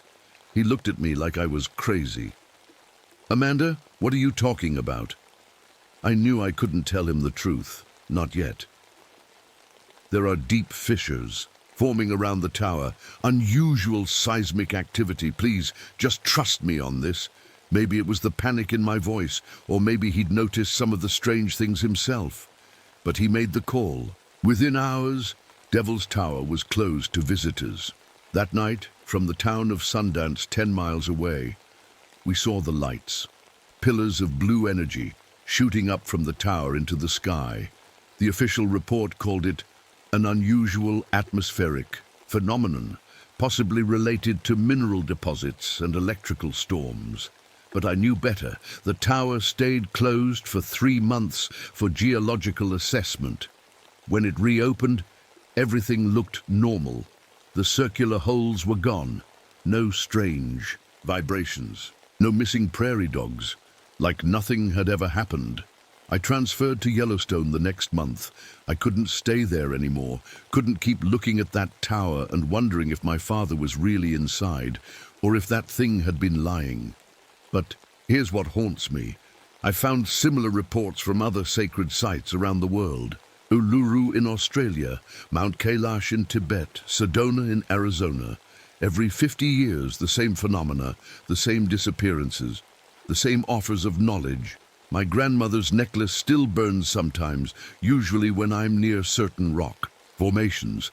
And sometimes late at night I hear my father's voice in my dreams, not the twisted version that thing used, but his real voice. "Don't come looking for me, Amanda," he says. "But don't stop watching. They're not what they claim to be, and they're planning something big." I've spent 5 years researching, connecting the dots. The 50-year cycle is almost complete again. And this time, it's not just Devil's Tower that's waking up. They're all waking up, and I'm one of the few people who knows what that means. The question is, will anyone believe me in time? 5 years have passed since that night at Devil's Tower. 5 years of nightmares, of research, of trying to warn people who don't want to listen. I work at Yellowstone now, but I spend my free time tracking the pattern. Every sacred site, every mysterious rock formation, every place our ancestors said was special, they're all connected, and they're all on the same schedule. The 50-year cycle is almost complete again. The signs are starting, just like they did at Devil's Tower. Last week, the hot springs at Yellowstone changed color overnight. The scientists say it's just bacteria, unusual algae growth, but I've seen this before.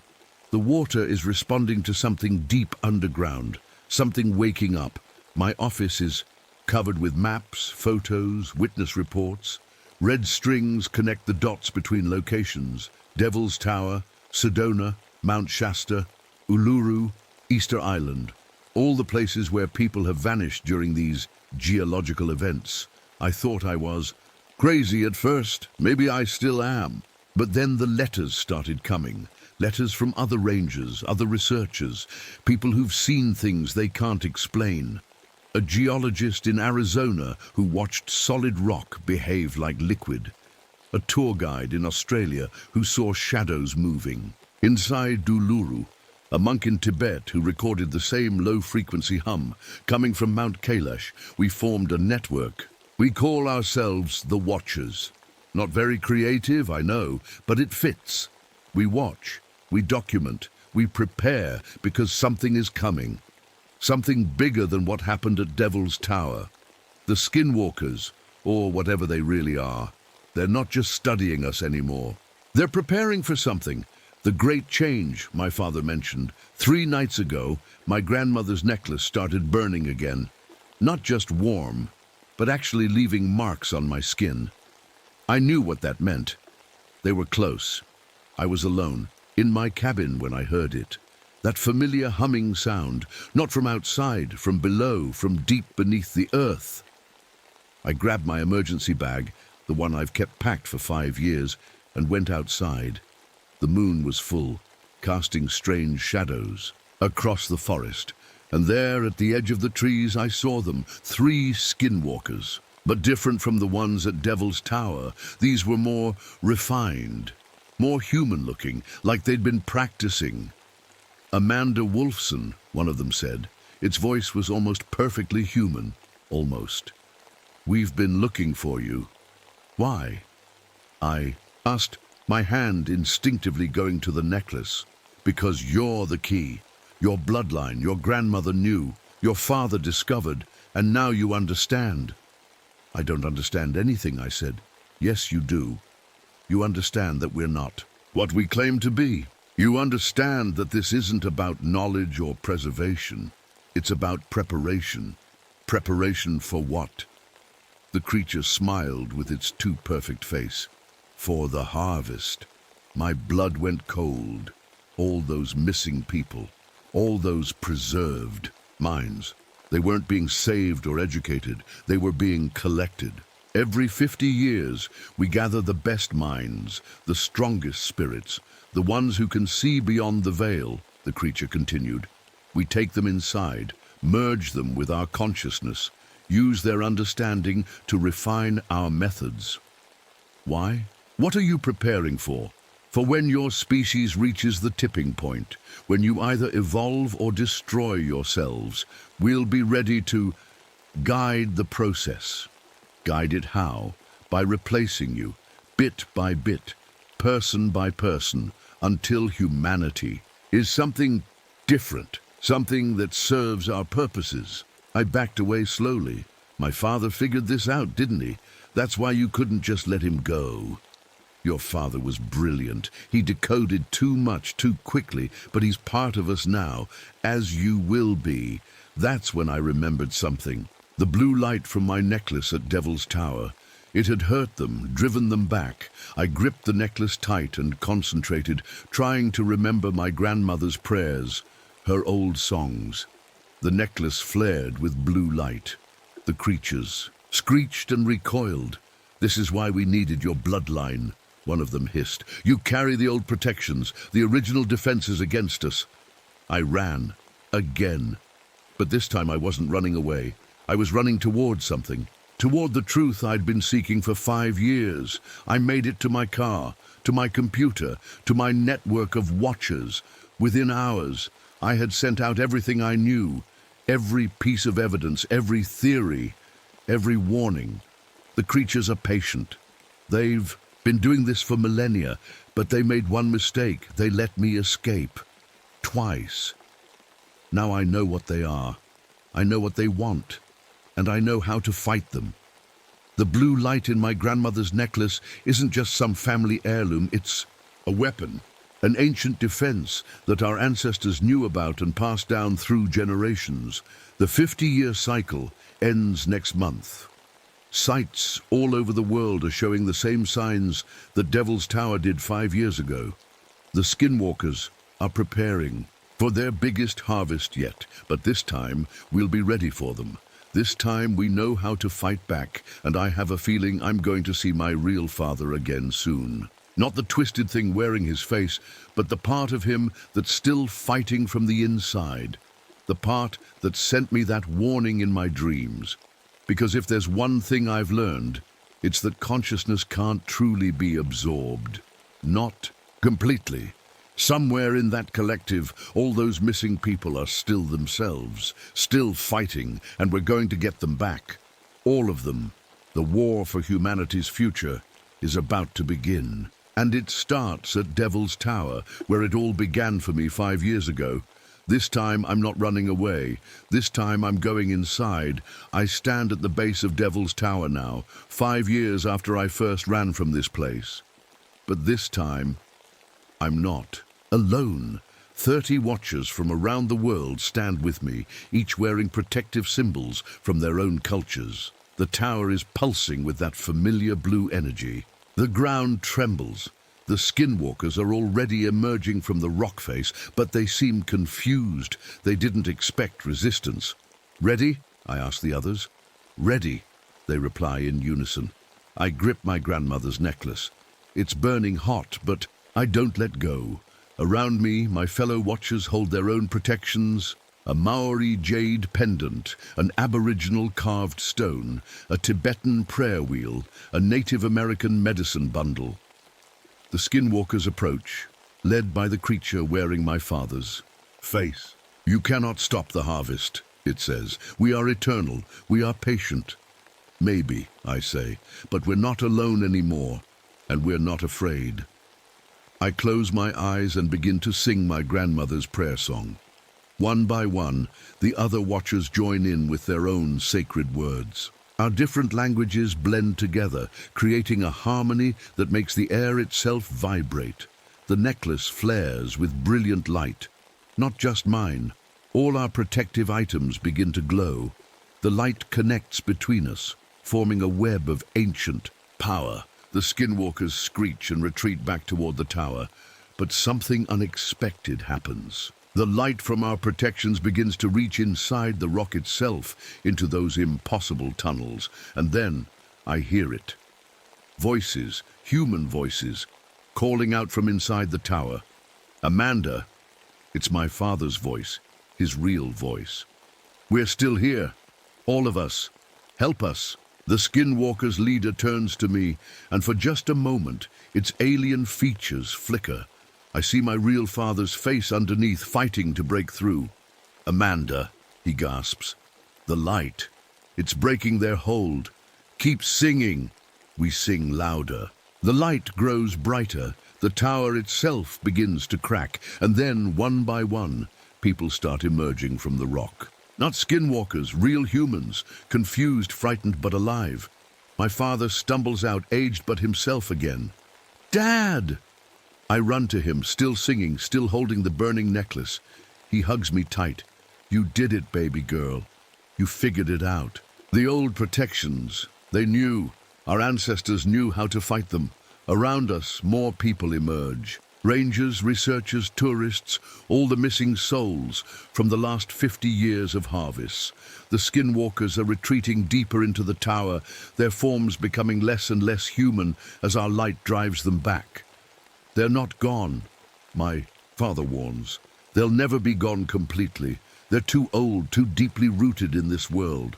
I know, I say, but now we know how to fight them, and we're not alone. As the sun rises over Devil's Tower, we stand together, the rescued and the rescuers. The tower is quiet now, just a rock formation again, but we know better. We know what sleeps inside, what waits for the next cycle, but we'll be ready, because now we remember what our ancestors knew. Now we understand why they built their sacred sites where they did, why they passed down their protective symbols and songs. They weren't just pretty traditions, they were weapons, and the war isn't over. It's just beginning, but at least now we know how to fight.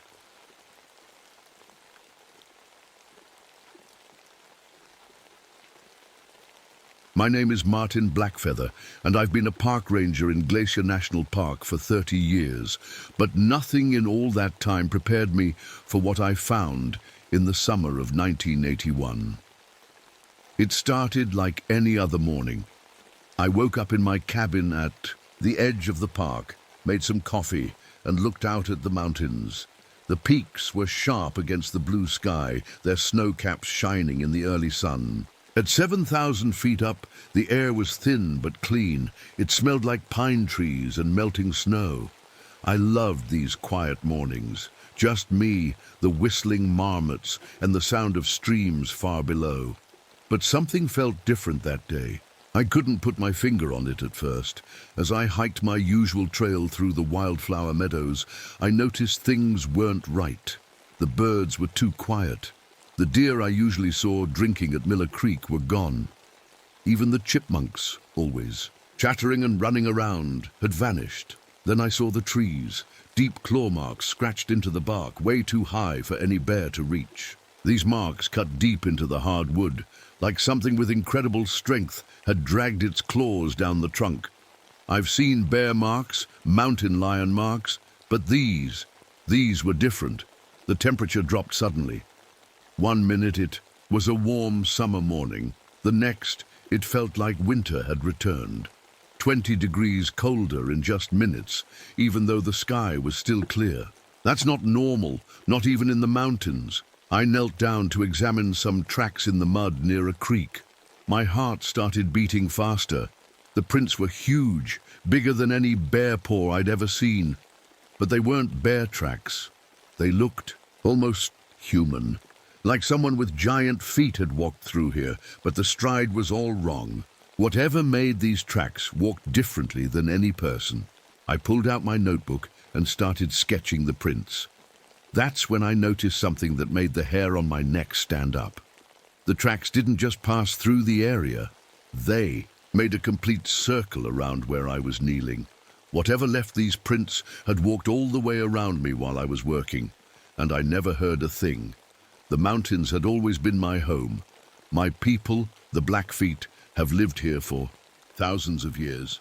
We have stories about these peaks, about the spirits that live here. As a ranger, I was taught to think scientifically, to look for logical explanations. But standing there in that meadow, looking at those impossible tracks, I remembered my grandmother's words. The mountains keep their own secrets, Martin, and some secrets are meant to stay hidden. I should have listened to her. The next morning I got a call on my radio about a dead moose up near Granite Ridge. Nothing unusual about that. Animals die in the mountains all the time. But when I arrived at the scene, my stomach turned. This wasn't just a dead moose. Something had torn apart a 200-pound bull moose like it was made of paper. The body was ripped open with clean, precise cuts, not the messy work of wolves or a bear. Whatever killed this moose knew exactly what it was doing. I was examining the carcass when my radio crackled.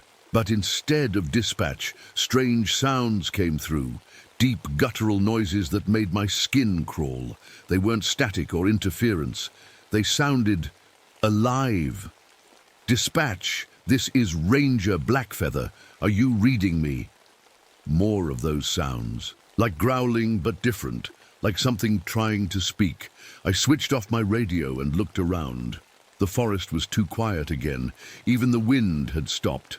That's when I remembered my brother, Thomas. He died 5 years ago in these mountains.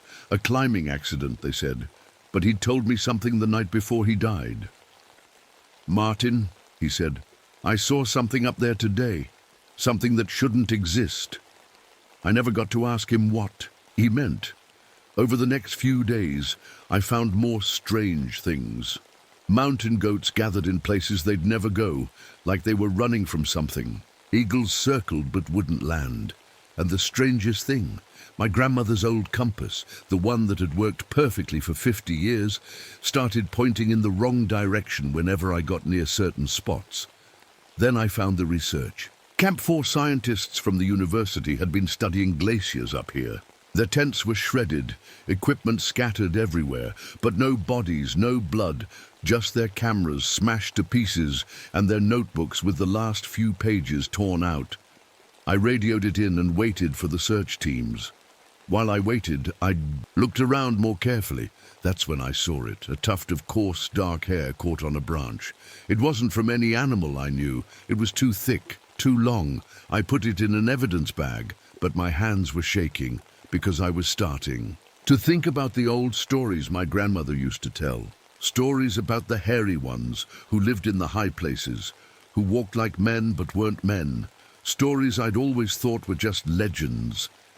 As I stood there in that ruined camp, the temperature dropped again, fast. My breath came out in white clouds, and then I heard it, a sound that wasn't quite animal, wasn't quite human. It echoed off the mountains, making it impossible to tell where it came from. I knew I should leave. Every instinct told me to get back to my truck and drive away. But I'm a ranger. It's my job to protect this park and the people in it. So I stayed. I kept searching for clues. That was my second mistake. My first was not listening to my grandmother. The melting ice was revealing things that had been hidden for thousands of years. Up near Eagle Peak, recent landslides had exposed a rock wall I'd never seen before. When I climbed up to check it, out I found something that made me forget how to breathe. Pictographs, ancient drawings carved into the stone. My people had made these marks long ago, telling stories for future generations. But these drawings showed something I'd never seen in any museum or history book. A tall figure, standing upright like a man, but much bigger. Its arms were too long, its body covered in what looked like fur. And in every drawing, it was watching. Always watching, I touched the stone, tracing the outlines with my finger. The rock was ice cold, even in the afternoon sun. That night, I had the dream again. I'd been having it for weeks now, running through snow-covered forests. Something chasing me. But this time, I saw what was chasing me.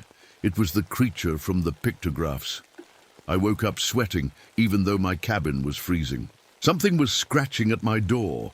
I grabbed my flashlight and my rifle, but when I opened the door, nothing was there. Just long scratches in the wood, too high for any normal animal.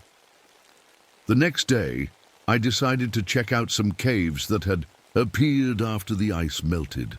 The biggest one was about a half-mile up from the pictographs. As I got closer, my compass started spinning wildly. The metal actually felt warm in my hand. Strange symbols were carved around the cave entrance. Not Blackfeet symbols, something older, and the smell coming from inside. It wasn't the usual damp cave smell. It was musky, animal-like, but mixed with something else, something that smelled almost human. I was about to go inside when I heard a branch snap behind me. I turned around fast, rifle ready. Nothing there, but the birds had gone silent again. Then I saw it. Just for a second, a shadow moving between the trees, much too big to be a person. It moved fast, but not like an animal running, more like it was gliding from tree to tree. My radio crackled. "Martin, you there? We need you back at base." I grabbed it. "Yeah, I'm here. Listen, I found something." The radio went dead. Not static, just dead, like someone had crushed it from the inside. I started backing away from the cave, keeping my eyes on the trees. That's when I noticed something that scared me more than anything else. The ground around the cave entrance was covered in bones. Not ancient bones, fresh ones, deer, elk, even what looked like bear bones, all picked clean. And among them, glinting in the fading light, were things that didn't belong in the wilderness. A wristwatch, a pair of broken glasses, a wedding ring. Turned and ran. I'm not ashamed to admit it. I ran like I hadn't run since I was a kid, my heart pounding so hard I thought it would burst. Behind me, I heard that sound again. Not quite animal, not quite human. But this time, I swear it sounded like laughter. When I got back to my truck, my hands were shaking so bad I could barely get the key in the ignition.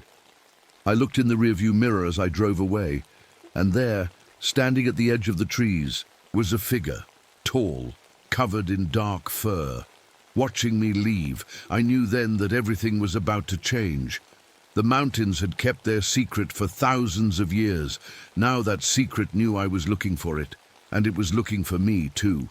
The next few days, I couldn't shake what I'd seen. I kept telling myself it was a trick of the light, maybe a bear standing on its hind legs.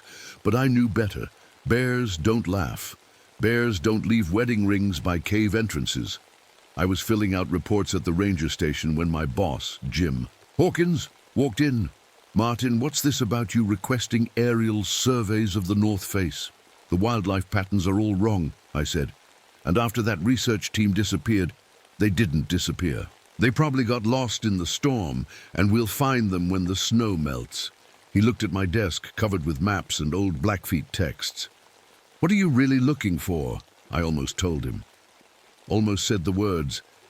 "I think there's something out there, something our ancestors knew about." Instead, I said, "Just doing my job." That afternoon, the clouds rolled in fast. Mountain weather can change in minutes, but this was different. The temperature dropped 30 degrees in half an hour. Snow started falling in July. My radio crackled with emergency calls. Hikers were trapped on Eagle Peak, right near those caves. I had to go back, whether I wanted to or not. The storm hit full force as I drove up the mountain road. Visibility dropped to almost nothing. Snow was already a foot deep and climbing.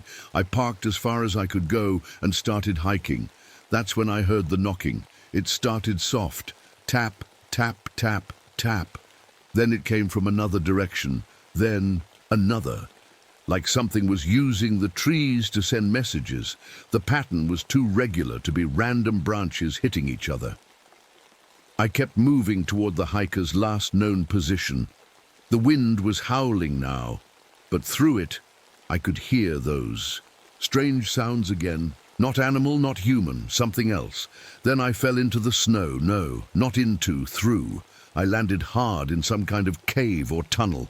My flashlight had fallen somewhere in the snow above. In the darkness, I could hear breathing. Not mine. I fumbled for my backup light with shaking hands. When I finally clicked it on, I wished I hadn't. The walls were covered with paintings. Not old ones, fresh ones. They showed humans in park ranger uniforms. They showed our ranger station. They showed my cabin. Whatever lived here had been watching us, and then I saw the tools. Stones shaped into blades, wooden clubs, things made from metal that looked suspiciously like parts from our missing equipment. Something moved in the shadows ahead, something big.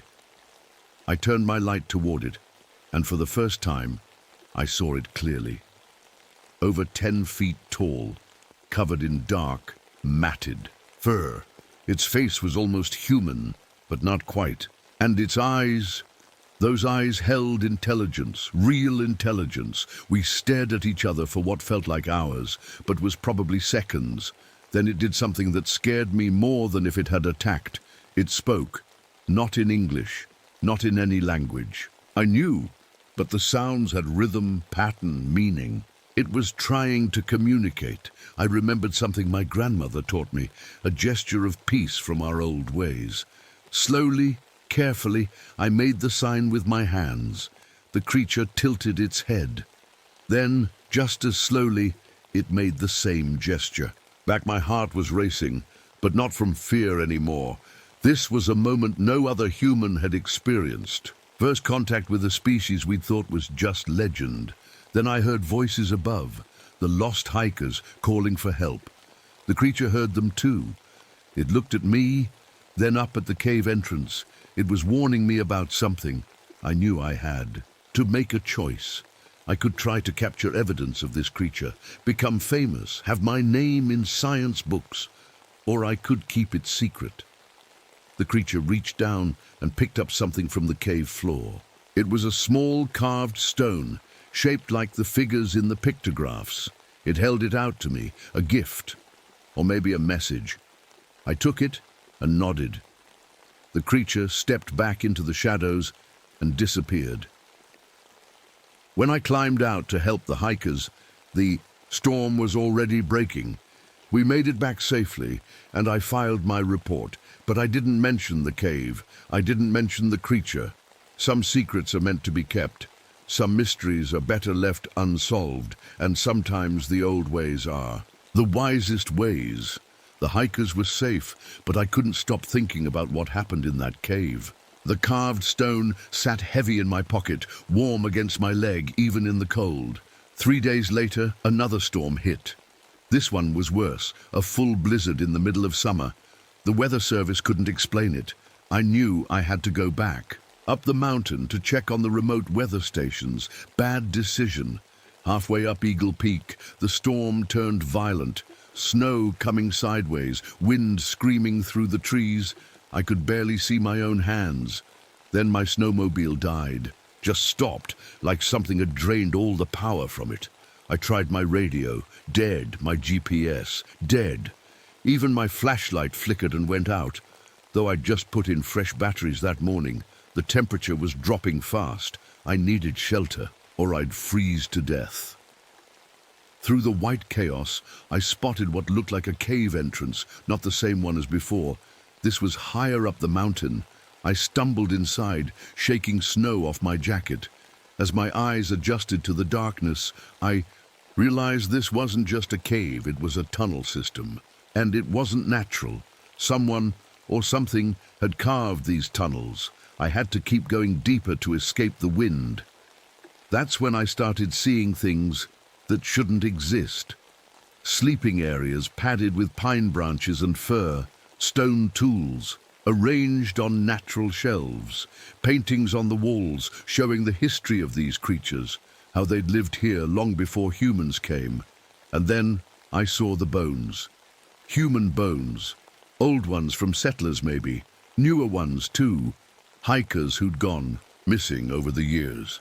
They were arranged respectfully, almost like in a burial ground. I heard movement behind me and spun around. There it was, the same creature from before, but this time it wasn't alone. 5 more stepped out of the shadows, a whole family.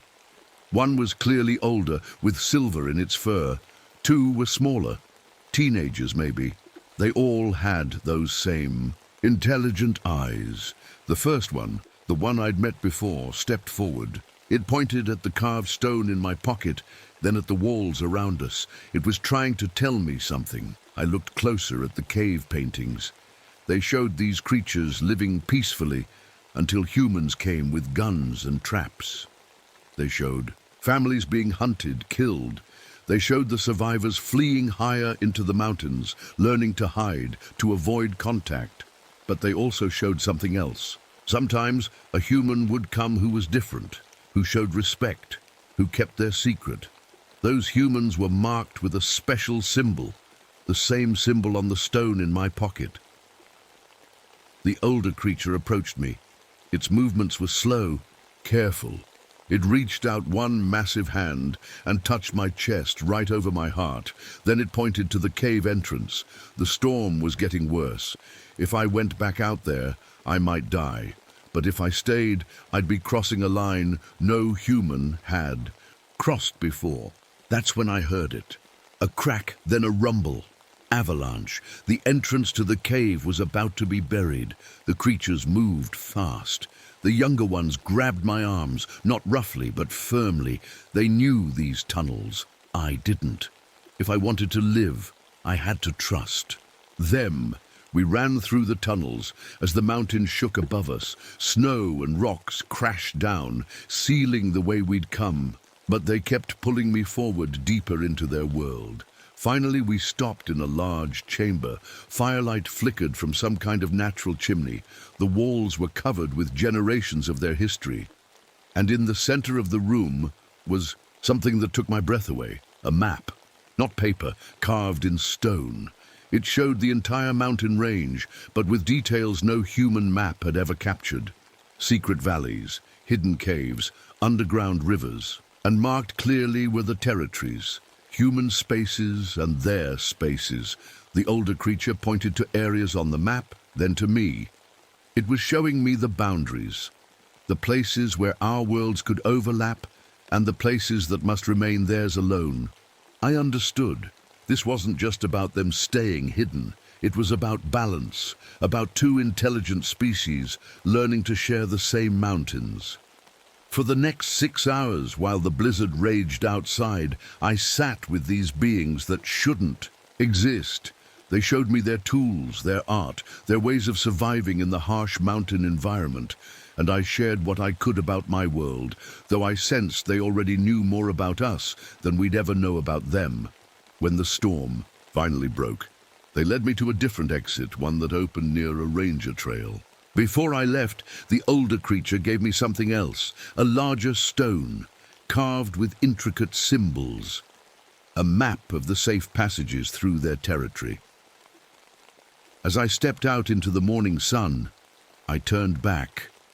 They were all standing in the cave entrance, watching. The first creature, the one who'd saved me, raised its hand in that gesture of peace my grandmother had taught me. I raised my hand in return. Then they melted back into the shadows, and I was alone on the mountainside. Knew what I had to do now. I had a choice to make that would affect not just my life, but the future of these mountains and all who lived in them. When I got back to the ranger station, everything looked different. Normal. People doing paperwork, drinking coffee, complaining about the weird weather. They had no idea what lived just miles away in those mountains. Jim was waiting for me. "Where the hell have you been, Martin? Search and rescue has been looking for you all night." "Got caught in the storm," I said. "Found shelter in a cave." He stared at me. "You look different. You okay?" I thought about the stone map in my pocket, about the trust those creatures had shown me. "Yeah, I'm fine. But I need to talk to you about something." I spread out the official park maps on his desk. "We need to update these, mark some areas as off-limits." "Why?" "Unstable ground. The recent earthquakes and avalanches have made these sections dangerous." I pointed to the areas the creatures had shown me, their territories. "We should redirect all hiking trails away from these zones." Jim frowned. "That's a lot of territory to close off. The tourism board won't like it. It's that or risk more disappearances." He thought about it, then nodded. "All right, draw up the proposal. But Martin, is there something you're not telling?" "Me?" I looked him straight in the eye. "Just trying to keep people safe, Jim. Over the next few months, I carefully rewrote the park maps. listed certain areas as geological hazards, rerouted trails, put up warning signs. The other rangers thought I was being overly cautious, but they followed the new guidelines. The disappearances stopped. The strange weather patterns calmed down. Wildlife returned to normal migration routes. It was like the whole mountain had breathed a sigh of relief. Sometimes, when I was alone on patrol, I'd find things. A perfect arrowhead left on a rock where I'd stopped for lunch. Fresh deer meat, wrapped in leaves outside my cabin after a hard winter storm. Once when I twisted my ankle miles from help, I found a walking stick leaning against a tree, right when I needed it most. They were watching, protecting, just as I was protecting them. Years passed. I grew older, slower. My hair went from black to white. Young rangers came and went, all following the maps I'd made, never questioning why certain areas were off limits. Then, in the spring of 2010, the doctors found the cancer, too advanced to treat. They gave me 6 months. I spent those months in my cabin watching the mountains change with the seasons one last time. I'd kept my promise. Their secret was safe. On my last morning, I woke to find something on my doorstep. A carved stone figure about a foot tall. It showed 2 beings standing side by side, one human, one not. Between them was the symbol for peace. I picked it up, ran my fingers over the careful carving. No human could have made this. The detail was too perfect, the stone too hard to work with normal tools. I smiled, even through the pain. They hadn't forgotten. That afternoon, my nephew found me in my chair, facing the mountains, the carved figure in my hands. I'd left instructions in my will: cremate me, scatter my ashes on Eagle Peak, right at the boundary line. But here's the thing about that carved figure. When they cleared out my cabin, it wasn't there. Searched everywhere. Never found it. The only physical proof I ever had of their existence had vanished like morning mist. Except it hadn't vanished. Not really. Because sometimes hikers report seeing something strange on Eagle Peak. A stone figure standing guard where the trails end and the forbidden territory begins. They take pictures, but the photos never come out clear. They try to get closer, but somehow always get turned around, lost, until they find themselves back on the safe paths. The mountains keep their secrets. The old ways protect what needs protecting. And somewhere up there, in the high places where humans rarely go, an ancient people live on, hidden in plain sight. My name was Martin Blackfeather. I was a park ranger for 30 years. I saw something impossible, made a choice, and kept a promise, and I'd do it all again.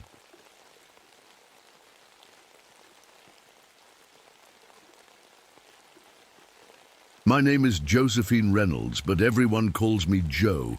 I work as a park ranger in the Okefenokee Swamp in Georgia, and I need to tell you about what happened to me in the summer of 1975. That morning started like any other. I pushed my canoe into the dark water just as the sun was coming up. The cypress trees around me looked like giants with long gray beards. That's what we call the Spanish moss hanging from their branches. The swamp was beautiful in its own spooky way, with fog floating over the water like ghosts. I was there to check water levels after the recent floods. It's part of my job to make sure the swamp stays healthy. I paddled quietly through the channels I knew by heart, writing notes in my waterproof notebook.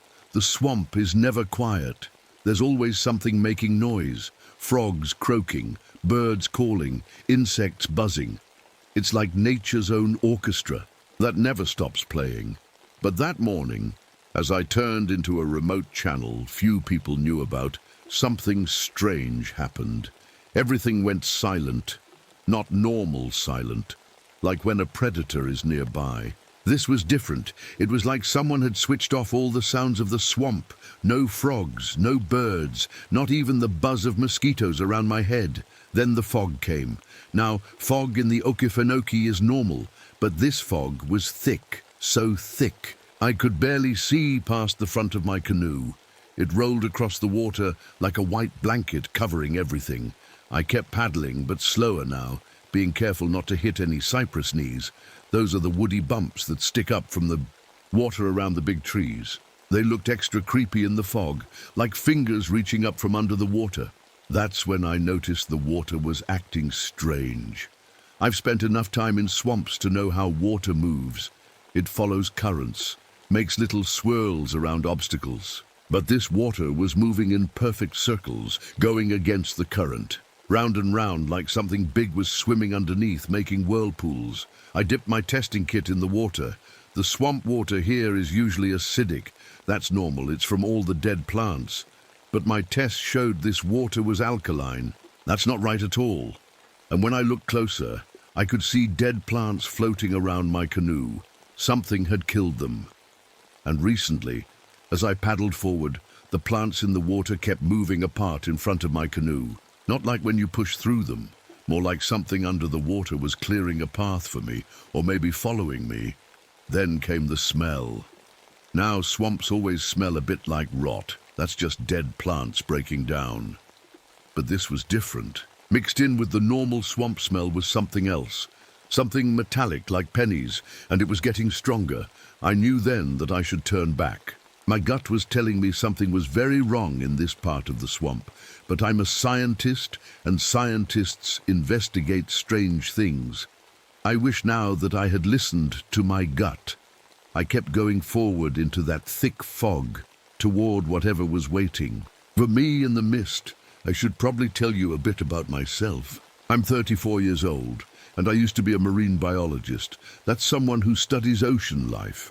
My dark hair is cut short because long hair and swamp work don't mix. After spending years in the sun and weather, my face shows it. 3 years ago, I was on a research boat in the Gulf of Mexico when a bad storm hit. The boat flipped over. Everyone else died, including Matthew, who was more than just my research partner. He was the man I loved. I was the only one who made it out alive. Matthew gave me this diving knife I always carry. It's made of titanium, super strong and never rusts. After the accident, I couldn't go back to ocean research. Too many memories. So I joined the Park Service and ended up here in the Okefenokee. People think I'm brave because I patrol alone, but the truth is, water has started to scare me. I've been having nightmares about drowning. Strange for someone who spends every day in a swamp, right? For weeks now, I'd been finding dead animals throughout the swamp. Not normal dead. These animals looked wrong somehow. My bosses said it was probably pollution from the paper mills upstream. But I knew better. I'd seen pollution kills before. This was different.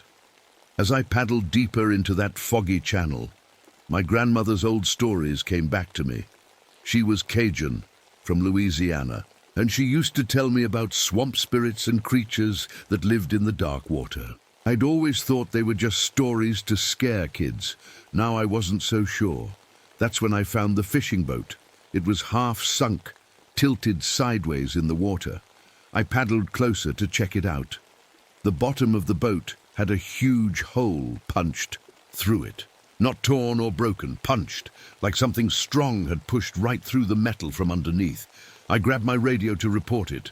"Base, this is Joe. Found an abandoned boat in Sector 7. Static, then something else.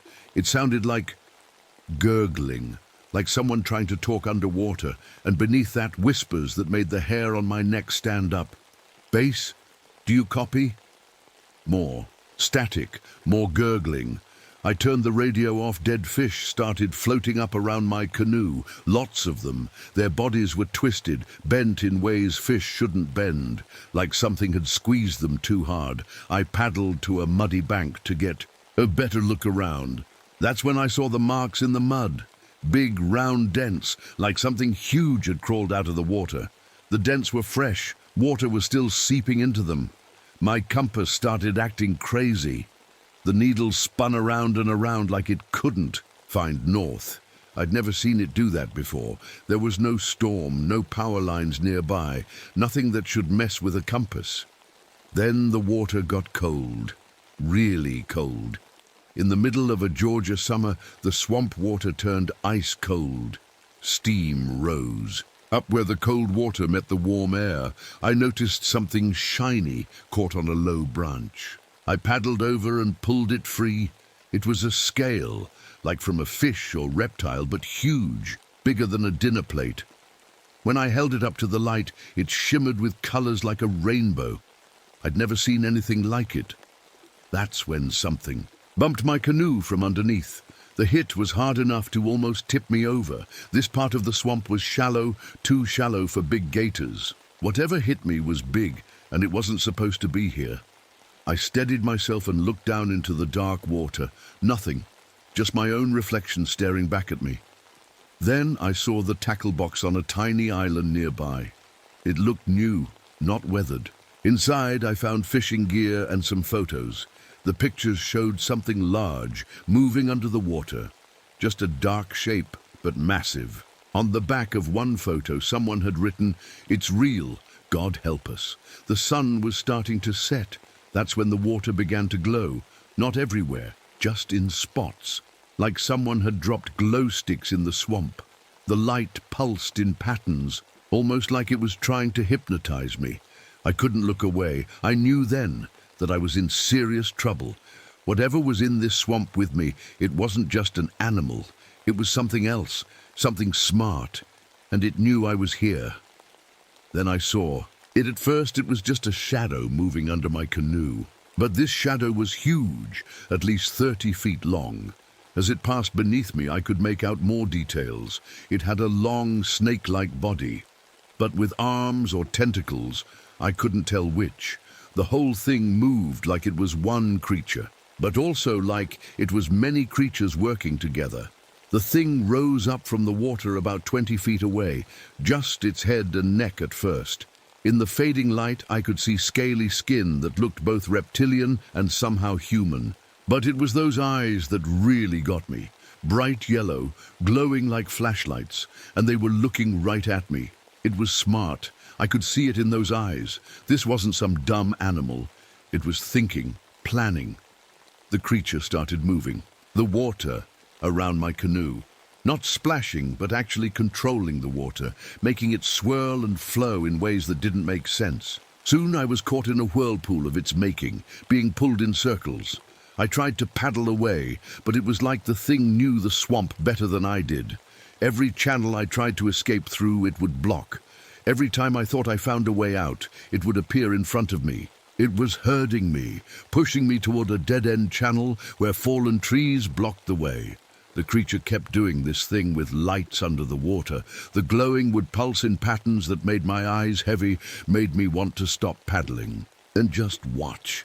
I had to shake my head hard to break free from whatever spell it was trying to put on me. I grabbed Matthew's knife. When the thing came close again, I slashed at it. The blade caught its shoulder, if you could call it that. What came out wasn't normal blood. It was thick and dark, and when it hit the water started hissing and bubbling like acid. Steam rose up and I could smell something burning. That's when things got really weird. The creature made this sound, not quite a roar, more like a whistle, and suddenly parts of it started breaking off. Pieces of its body separated and swam away on their own, like each part had its own brain. Now I had 5 or 6 smaller versions of this thing circling my canoe. Then it started calling for help, in human voices. "Help me! Please, someone help!" It was using a woman's voice, coming from one direction. "Over here, I'm drowning!" A man's voice from another direction. The voices were perfect. If I hadn't seen this thing, I would have sworn there were real people out there in trouble. But I knew better.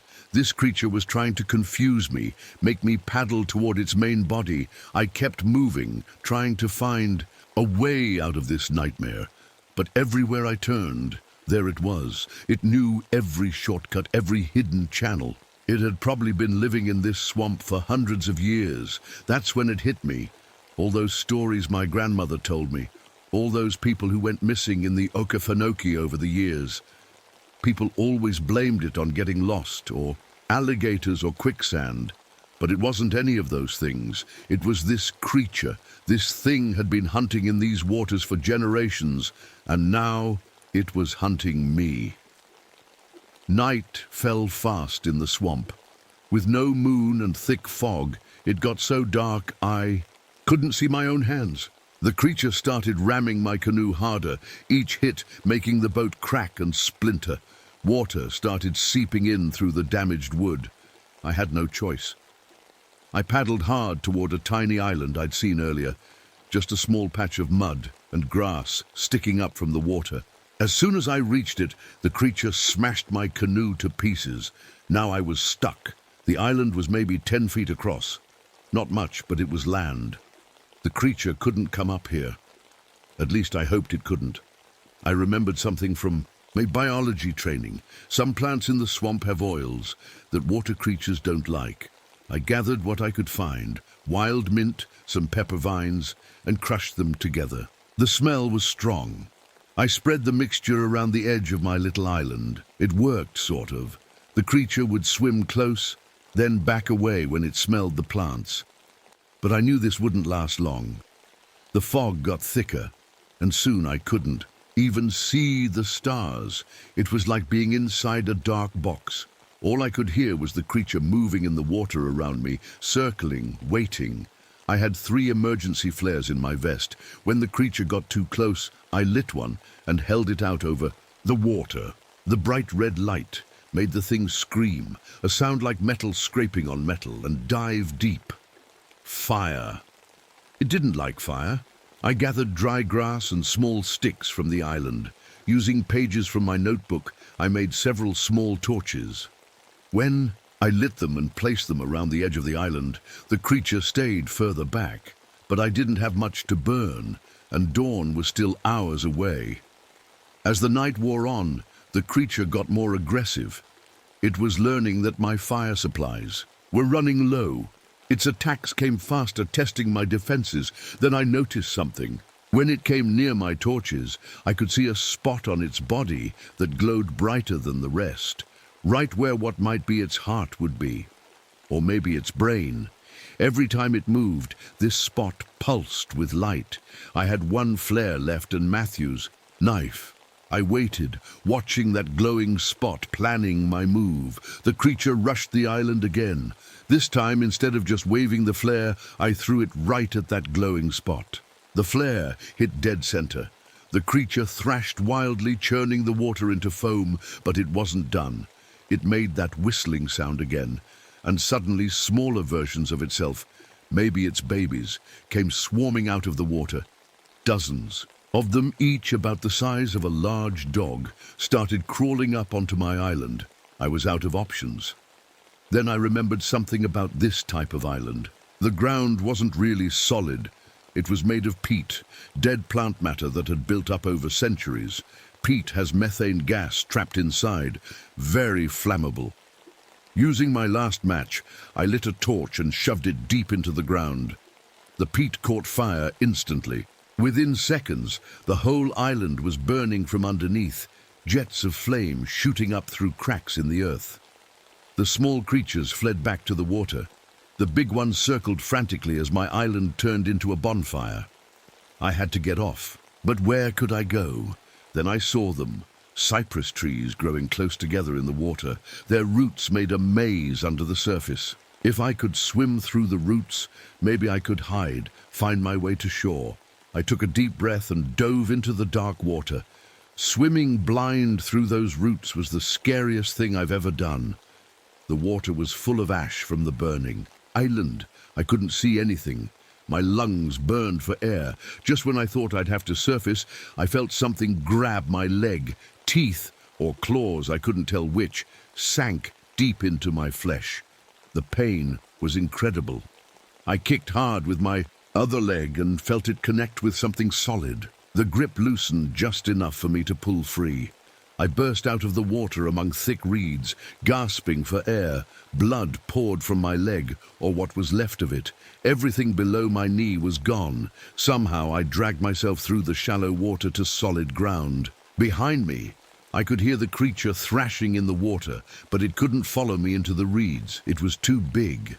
I must have passed out, because the next thing I remember is waking up in a hospital. They told me a fisherman found me at dawn, half dead from blood loss. The doctors couldn't explain what happened to my leg. The bite marks didn't match any animal they knew. They kept asking if I was sure it wasn't an alligator. I just nodded and kept quiet. Who would believe me anyway? The Park Service closed that section of the swamp right after they found me. They told the public it was because of bacterial contamination, some kind of dangerous organism in the water. I never corrected them. Maybe it was better that way. I lost my job as a ranger, can't do much swamp patrolling with a prosthetic leg. But that turned out to be a blessing. Now I travel to wetlands all over the country, the Everglades, the Louisiana. Bayous, the Great Dismal Swamp. I'm not running away from what happened. I'm looking for others like it. You see, I've learned these creatures aren't just in the Okefenokee. They're in swamps and marshes everywhere, hiding in places people rarely go. I've created a warning system, a network of park rangers and wildlife officers who know what to look for. We use code words. Bacterial contamination means there's been a sighting. Water testing required means someone's gone missing. Alkaline. Anomaly means we've found evidence. Those rainbow scales or the strange circular currents. I still have nightmares, but they're different now. I don't dream about drowning anymore. I dream about those yellow eyes watching me from dark water. Sometimes I wake up thinking I can hear that whistling sound it made. My grandmother was right about the swamp spirits, but they're not spirits at all. They're something else, something ancient that was here long before us and will be here long after we're gone. If you ever find yourself in a swamp and things go quiet, too quiet, get out. If your compass spins, if the water moves wrong, if you smell that metallic scent mixed with rot, don't investigate. Just leave, and if you see lights pulsing under the water, beautiful and hypnotic, don't look. Paddle away as fast as you can. The swamps are beautiful places full of life and wonder. But they have their secrets, and some secrets have teeth. I still carry Matthew's knife, though it's more scratched and worn now. Sometimes I stand at the edge of a swamp, watching the water, and I wonder if it's watching back. My name is Josephine. Reynolds, I survived the swamp devil of the Okefenokee, and this is my warning to you. They're out there in the dark water, waiting. Stay out of the deep swamps. Please.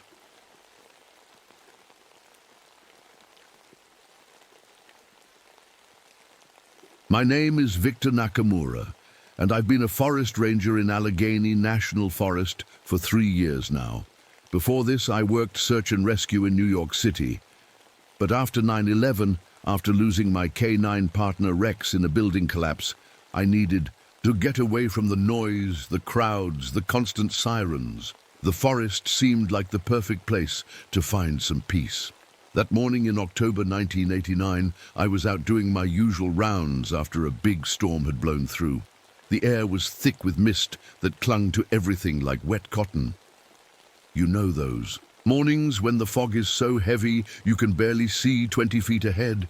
It was like that, but there was something else too, a feeling I couldn't shake. The old pines and hemlocks stood like giants in the mist. Their branches created this tunnel of green above my head, with drops of water falling every now and then, hitting my ranger hat with soft plops. The whole forest smelled like pine needles and wet earth, but every once in a while I'd catch this weird metallic smell, like copper pennies or blood. I was checking for storm damage along the trail when I noticed something odd. It was quiet, too quiet. Usually, when I walk through the forest, birds make a fuss, chirping warnings to each other, letting everyone know a human's coming through. But that morning, it was like they were holding their breath. Then I saw the branches. Now, I've seen plenty of storm damage. Wind doesn't break branches in neat, clean lines. It tears them, leaves jagged edges. But these branches, maybe 50 or 60 of them, were snapped clean off. All at the same height, about 7 feet up. Like something tall had walked through and just pushed them aside. I kept walking, trying to convince myself it was just storm damage I hadn't seen before. That's when I noticed the ground.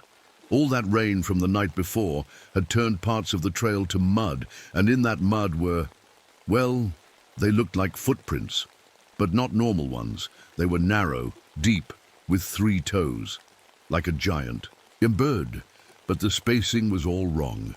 They were in a walking pattern, like something bipedal. My radio crackled with static, which was odd because we'd just gotten new equipment. I tried to call into the station, but all I got was more static. Then for just a second I heard what sounded like voices, fragments of conversation. But when I tried to respond, it cut out completely. I touched Rex's collar tag on my keychain, a habit I developed when things got stressful. The metal was warm against my fingers, familiar. It helped me focus. That's when I saw the fire tower through the morning haze. Now I know that tower like the back of my hand. It's perfectly straight, painted Forest Service green, with a ladder that goes up exactly 120 feet. But that morning, looking at it through the mist, it seemed wrong, like it was bending in ways that metal shouldn't bend. I blinked hard, rubbed my eyes, and it looked normal again. Must be these headaches, I thought. I'd been getting them more and more lately, sometimes with weird vision problems, seeing things that weren't there, or not seeing things that were. The Forest Service doctor said it was stress.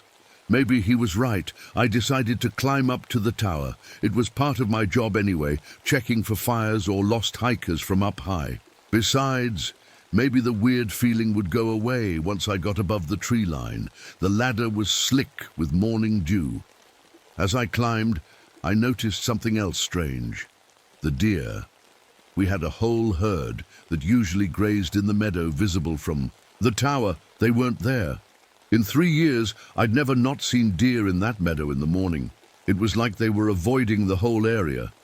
From the top of the tower, I could see the forest spreading out in all directions. Miles and miles of green trees with patches of mist still clinging to the valleys. It was beautiful, peaceful. The kind of view that usually made all my worries disappear, but not that morning.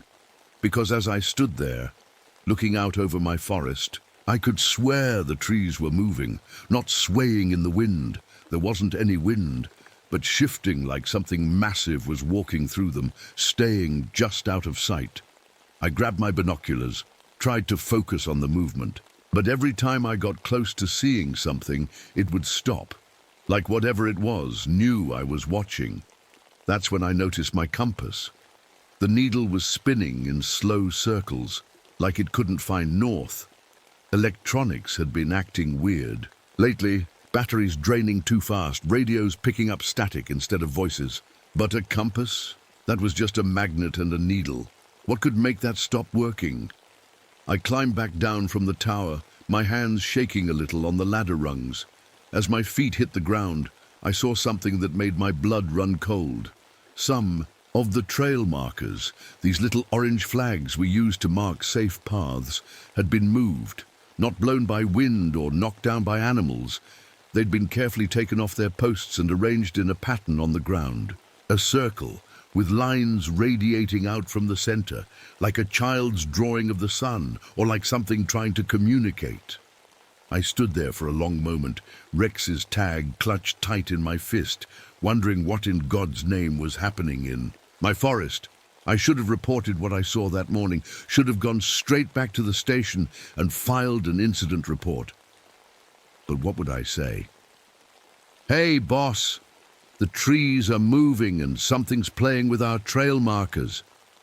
They'd think I'd lost my mind, so I kept investigating on my own. Over the next few days, I started keeping detailed notes. That's what we did in search and rescue. Document everything: time, location, weather conditions. My notebook started filling up with weird stuff that I couldn't explain. October 12th, 3:47 p.m. Found a circle of dead plants near Miller's Creek. Everything inside the circle, brown and withered. Everything outside, perfectly healthy. In the center, this weird crystalline stuff, like salt, but different, glittery. When I touched it with my pen, it made my hand tingle. October 13th, 11:15 a.m. My radio died again in Section 7. Fresh batteries, but completely dead. Worked fine once I got back to Section 6. It's like something in that area just sucks the power out of electronics. October 14th, 2:30 p.m. More broken branches. Same height as before, about 7 feet. But this time they were arranged on the ground. At first, I thought the wind had blown them into a pile. Then I realized they were forming a shape, like a stick figure person, but wrong. The proportions were all off. Arms too long, legs too short, and where the head should be, just a circle of twigs. I started mapping where all these things happened. Guess what? There was a pattern. All the weird stuff was happening in the oldest parts of the forest, where the trees were hundreds of years old, these ancient groves that the locals used to tell stories about.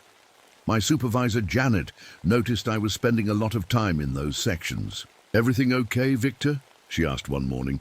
"You've been putting in a lot of overtime." "Just checking on some storm damage," I said. I wanted to tell her the truth, but the words wouldn't come. "How do you explain that you think something's living in the forest, something that isn't quite natural?" That afternoon, I went back to Section 7, where all the electronics died. I brought 3 different compasses with me. The minute I crossed into that area, all 3 started spinning. Not fast, but slow, deliberate circles, like they were searching for something they couldn't find. Then I heard it. My own voice coming from my radio. "Testing 1, 2, 3. This is Ranger Nakamura." Those were words I'd said yesterday during a radio check. But my radio was off. I checked it twice. The battery compartment was open, batteries on the ground next to me. So how was it playing my voice? "Testing 1, 2, 3. This is Ranger Nakamura." The same words, but something was off. The tone was perfect, the accent was right, but there was something mechanical about it. Like someone had recorded me and was playing it back, trying to get the sound just right. I grabbed my equipment and got out of there fast. My hands were shaking so bad I could barely hold my notebook, but I had to write this down, had to document it. October 15th, 4:15 p.m. Something in Section 7 can mimic voices. Played back my radio check from yesterday. No power source visible. That night I couldn't sleep. I kept thinking about those stick figures made of branches, the spinning compasses, my own voice coming from a dead radio. I got up around 2 a.m. and spread my maps out on the kitchen table. I'd been marking each incident with a red pin. Looking at them all together, they formed a shape, like a constellation or a map. The pins weren't random. They were leading somewhere, all pointing toward the deepest, oldest part of the forest. A section we called the Devil's Cathedral because of how the ancient trees formed a natural archway. I'd been avoiding that area without realizing it. Every time I planned to patrol there, something would come up. Another task, an emergency call, equipment problems, like my subconscious knew something my conscious mind didn't want to admit. The next morning, I decided to face whatever was in the Devil's Cathedral. I packed extra batteries, 2 radios, multiple compasses, and my camera. If I was going crazy, I wanted proof. One way or another, I needed to know what was happening in my forest. I didn't tell anyone where I was going. Maybe that was stupid. In search and rescue, we had a saying, "Never go alone." But this felt personal now. Whatever was out there, it was playing games with me specifically, using my voice, leaving messages I was meant to find. I signed out for a routine patrol and headed into the woods. The morning was clear and cold, the kind where your breath makes little clouds, perfect visibility, no fog to play tricks on your eyes. But as I got closer to the Devil's Cathedral, that familiar fog started rolling in. Not normal morning mist. This came from nowhere, getting thicker with each step. By the time I reached the ancient trees, I could barely see 20 feet ahead. That's when things got really strange. The fog in the Devil's Cathedral was different from normal mist. It moved wrong, swirling in patterns that didn't match the wind, and it was cold. Not regular October cold, but the kind of cold that goes right through your clothes and settles in your bones. I checked my compass. spinning, just like I expected. My radio was already crackling with static, but I kept walking deeper into the grove, my boots crunching on fallen leaves. That's when I saw him, or it. I still don't know what to call what I saw that day. At first, I thought it was another ranger. The figure was about 50 yards away, standing between two massive pine trees, wearing what looked like a Forest Service uniform, but something was off. The way it stood was too straight, too still. No human stands that perfectly motionless. "Hello?" I called out. "This is Ranger Nakamura. Do you need assistance?" The figure turned toward me and my stomach dropped. It was like watching a bad video recording of a person moving, jerky, unnatural, and its face was mine, not similar to mine, not kind of like mine. It was exactly my face, like looking in a mirror, same scar above my left eyebrow from a climbing accident, same slightly crooked nose, even the same day's stubble on my chin, but the eyes were wrong. They were too bright, almost glowing in the fog. And they didn't blink, not once. The thing opened its mouth and my own voice came out. "Testing, 1, 2, 3. This is Ranger Nakamura," the same phrase from my radio. But now I could see where it was coming from. This thing was speaking with my voice, but its mouth movements didn't match the words, like a badly dubbed movie. I took a step back. The thing took a step forward. I noticed its uniform was perfect except for one detail. The ranger badge was on the wrong side. "What are you?" I managed to whisper. It tilted its head, studying me like I was some kind of interesting bug. Then it spoke again, but this time it wasn't using recordings. It was forming new words, still in my voice.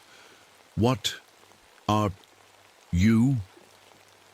The way it said it, breaking the words apart like it was tasting each one, made my skin crawl. I reached for my radio, thinking I should call for backup. But before I could grab it, the thing moved. I don't mean it walked. It shifted.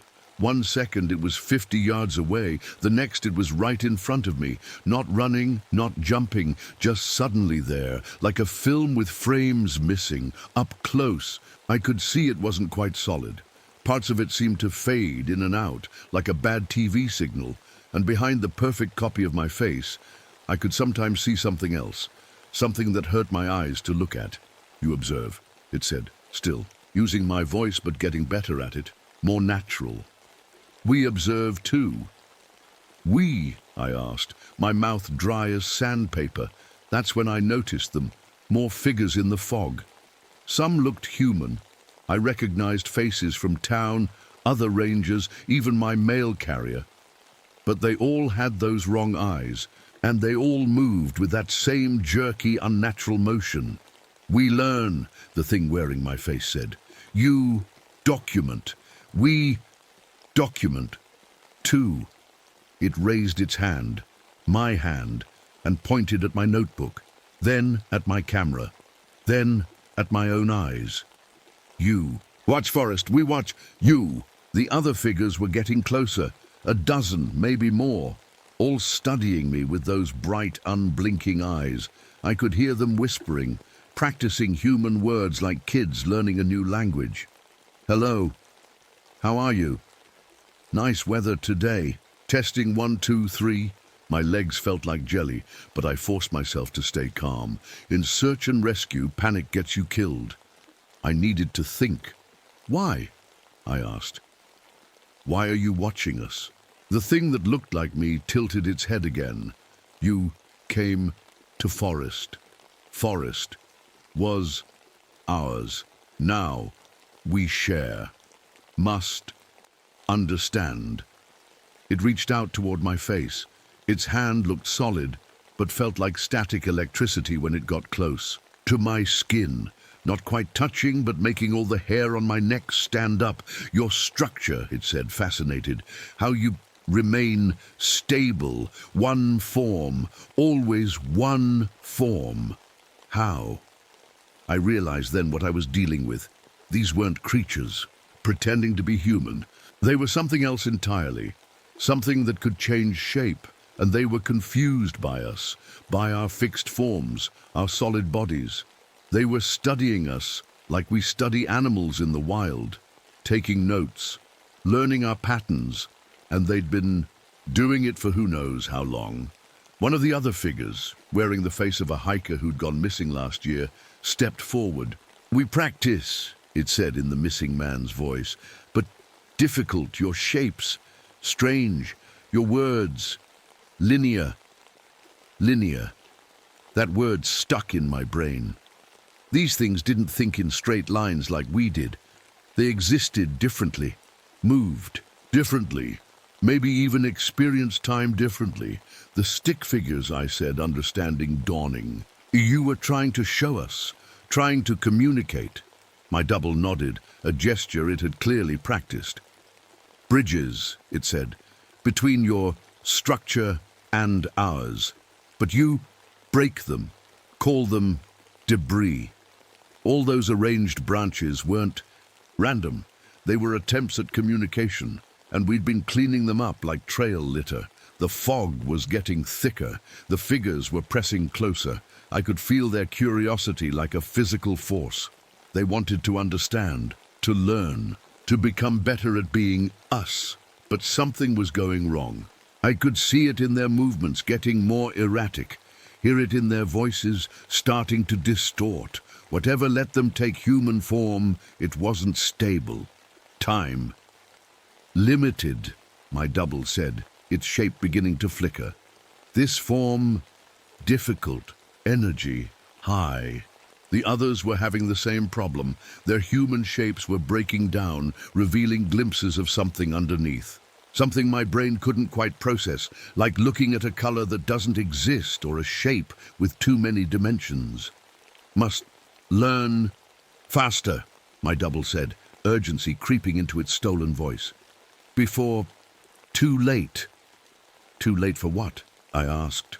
But the thing wearing my face was already losing cohesion, its features sliding like melted wax. The last thing it said, in a voice that was no longer quite mine, "Before you destroy everything." The figures were dissolving now, their human shapes falling apart like wet clay. But they weren't disappearing. They were changing into something else, something that made my eyes water just looking at it. Lights. That's the closest I can come to describing what I saw. Shifting patterns of light that moved through the trees, sometimes visible, sometimes not. Like Aurora Borealis had come down to Earth and was dancing between the pines. But these lights had intelligence, purpose. They swirled around me, through me, examining every inch. I felt them in my mind, not reading thoughts exactly, but learning, absorbing how humans work from the inside out. Then, as suddenly as it began, they pulled back. The lights gathered into a cluster about 30 feet away, pulsing with different colors, and somehow, without words, they communicated one last message. "We will try again. We must understand before the burning comes." The burning. Those words echoed in my head as the lights faded into the fog.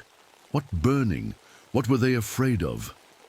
I stood there in the Devil's Cathedral, shaking like a leaf, trying to process what had happened.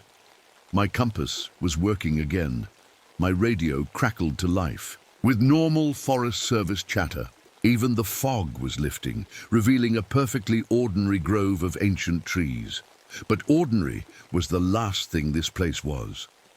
I practically ran back to my truck, my mind racing. I needed to tell someone. But who? And what would I say?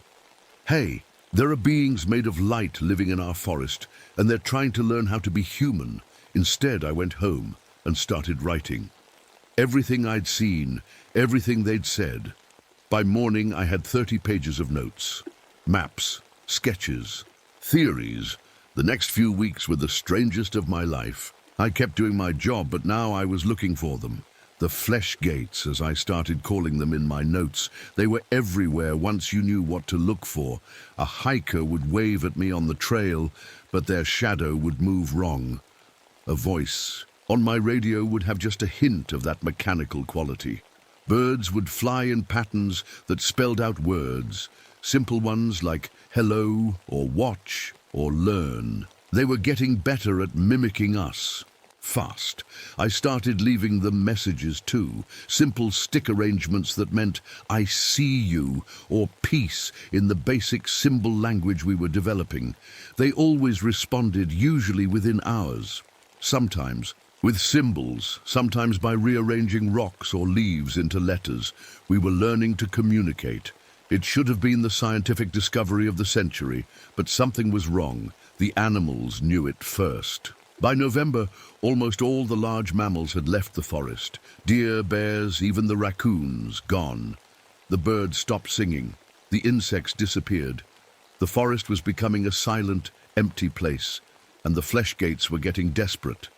Their attempts at human form lasted longer now, but they were glitchy, like a computer trying to run a program it couldn't quite handle.